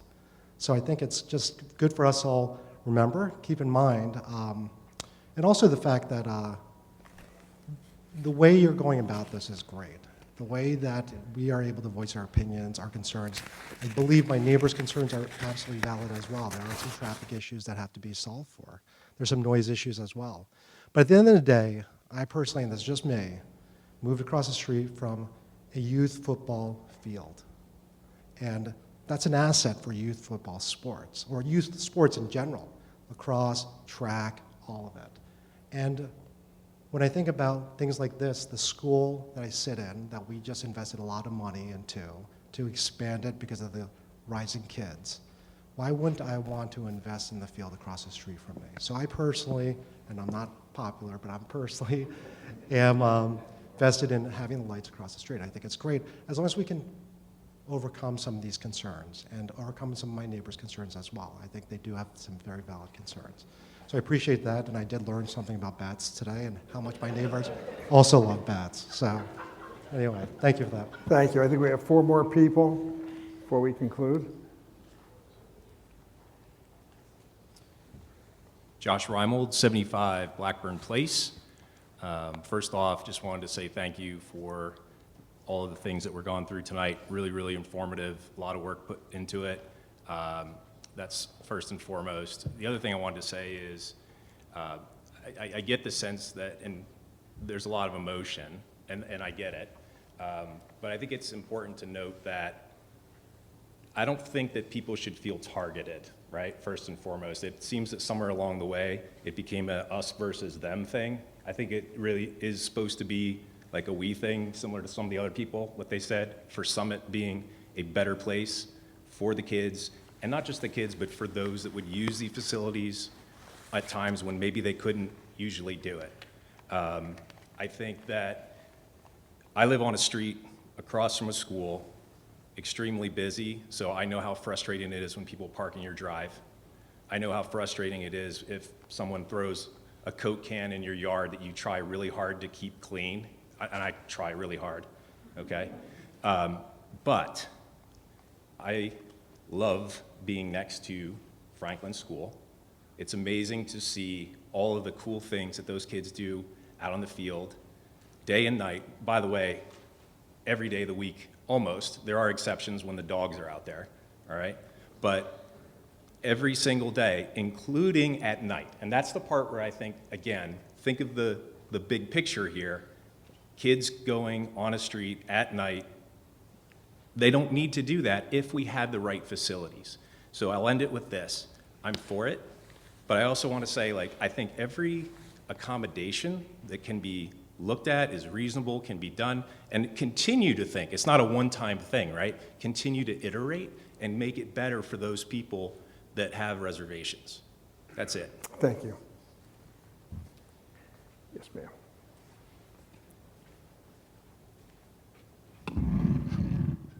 Hi, I'm Rachel Kramer, 88 Elm Street, right across the street over here. First, I want to thank the Department of Community Programs, not just for the way that you've handled the lighting situation, but for all that you do for the community to make it better and more inclusive every single day of the year. I support the lights. I support anything that gets our kids outside more. I support more play, less screens, less social media. And I think that after listening to the presentations, it's so clear that the pros outweigh the cons for the community. And that is the job of our government, is to look at what is going to make this community better holistically and not have 5 people block it. So yeah, like I just wanted to get up and voice my gratitude for you guys and my support for more usable and dynamic fields. And I will say, because I am a Memorial Fields in the Memorial Field neighborhood, also in favor of making those fields more dynamic. And what can we do there? That track is not usable. So like, there's a lot of work to be done, and it doesn't have to be a us versus them, time for everybody else to pick up the slack. Thanks, guys. Thank you. Hi, Kevin Fagan, 27 Hawthorne Place. I think Gil used up most of my time, so I'm going to keep my comments just to some clarifications. I've been a youth athletic coach in Summit for 18 years and counting. For the last 9 years, I've also run the youth football program on behalf of our rec department. I actually had a whole bunch of stuff prepared, but I think we'll just stick to the clarifications. One thing, if you're lucky enough to have your children graduate from Summit High School and you go to the Summit Sports Banquet, over 2/3 of our high school graduated seniors have played a sport. Youth sports are the backbone of our high school sports, and as you know from the attendance today and the previous speakers, athletics are very important to this community as they are to the country as a whole. Summit's field availability is broken. It has been for quite some time, and it will become more broken without lights. Just the highlights from the football program. In the last 9 years, the youth football program across 4 distinct programs, flag, elite flag, girls flag, tackle football, increased participation by 380%, and we've not required 1 additional minute of field time or 1 inch of field space in that time. But this year, it's totally broken for football. We had to merge, not just use New Providence's field. We coached New Providence as players. We used our equipment. We used our footballs. We used our uniforms. We used our coaches, and we coached their kids for 1 practice a week, which is all they had with lights. That's not sustainable. In addition, we turned away 40 children from a kindergarten through 3rd grade flag because we don't have any fields to support additional teams. The so-called lights on Upper Tatlock barely illuminate anything. I challenge anyone to a game of catch-up there when our practice time is 6 to 8 p.m. and over half of our practice time in the entire season is in the dark. Thank you. Thank you, Kevin. Last one, folks, because we're supposed to be out here at 10 o'clock, so maybe he can summarize it. I think the kids should speak. Let me just say something. If you want to hear the kids go, let me have a round of applause. The only time I'll let you go. You guys win, but I'm putting a 2-minute cap on you. 2 minutes per person. Go ahead. First of all, there's another coach here that I think needs recognition is Gil Oren. I mean, he has dedicated more than 50 years of time to our youth sports.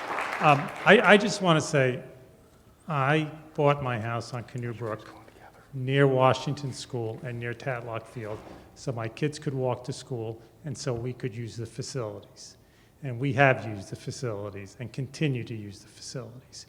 I moved here when there was grass on that field, and I lived through the same issues that Kevin led us through and got us through.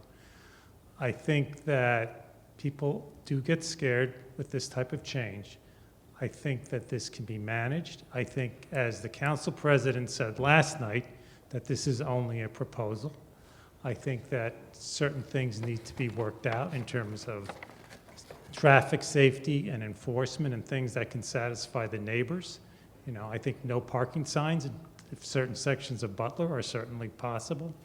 So I think there's ways to work together to do this. And I think with some further discussion, we can get there. I would like to say also that thanks to this proposal has been on the table for more than 10 years. Okay? I'd like to thank this council for starting the engagement of the community to get it going. And I think I have confidence in them that they're going to work on this in a way that's going to address the neighbors' concerns as well as the residents' concerns. I just want to end. I coached youth soccer for 10 years, and I was president of the club, and this is a long time ago. But I will tell you, I agree about Memorial. I was there on rainy days when it was a swamp, and we played games. So we need to, as was said before, increase the impact of these facilities for the benefit of our kids. And that's really why we're here, is for the benefit of our kids. Thank you. Okay, guys, I know you have class tomorrow morning early, so you go ahead. Hello, everybody. I'm Alex Schwark, junior at the high school. I just want to start out by saying I could totally see both sides. I respect, everybody who lives in the neighborhood, and I've never owned a house before, but I could definitely see how the late football games would be annoying. But I just want to talk a little bit about Friday Night Lights and kind of what it meant to me as a kid growing up. I was never allowed to play football until high school. My mom never allowed it. But, just going to the games, it's not just about the game, right? It's a community event.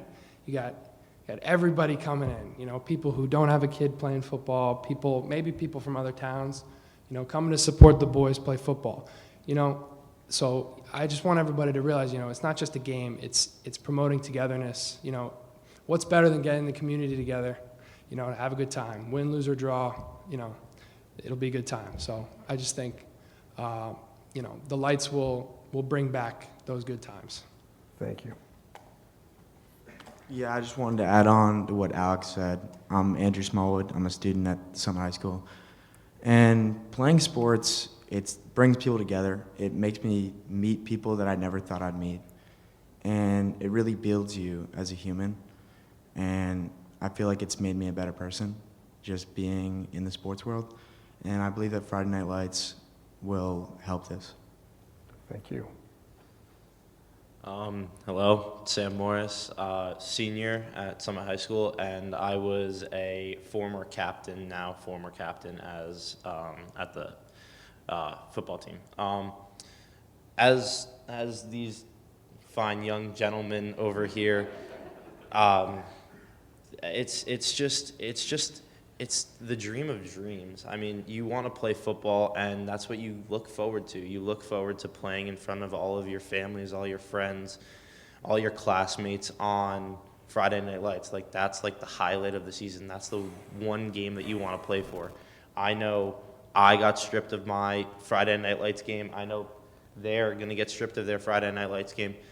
It's for the future. It's for all the future athletes, all the future students that are going to have so much fun at these games, at these events.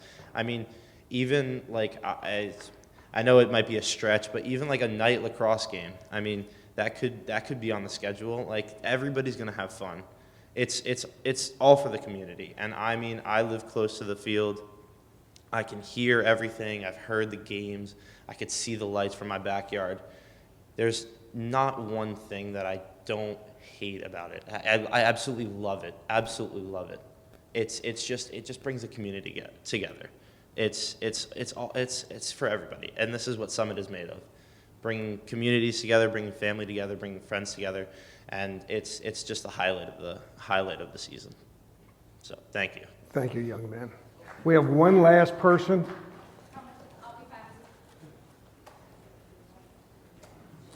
I would just like to say that I agree with everything they just said. A permanently lit field would be great in an area if it was located where we had the land and the infrastructure to hold it. Unfortunately, we don't. It's not just to respond to a few of my fellow Summit residents, it's not just 5 people that are opposed to this. It's more than 5 people that are opposed to this. And the quality of life issues, the way that we would be affected, they are drastic. And it's easy for somebody else to say, oh, it's only 5 people, because it's not in front of your house. The other thing is, another gentleman spoke about Memorial. Yes, he moved there knowing what he was getting into. I moved to Butler Parkway knowing what I was going to get into. But when I moved there, I was assured that there were no lights. It had been promised by previous government 20 years ago. That should mean something. I moved there with that expectation. That matters. And then the last thing is, to the woman who spoke about the boosters and the Friday night football game, we can still do those. They just don't have to be done with the gas generators. There are other ways. You can still rent out the lights. You can still do that once or twice a season. Bring in that added income, the energy, all of these things that are missing. You can still do those, but with safer lights. That's it. Thank you. Thank you. Thank you. Now, that concludes this forum on the potential lighting of Tatlock Field. One last applause. Thank you to the television people who've been here for like 4 hours. And I commend all of you for your civility and your decorum. If you want a link to this program, you're welcome to contact HTTV to get it. Thank you.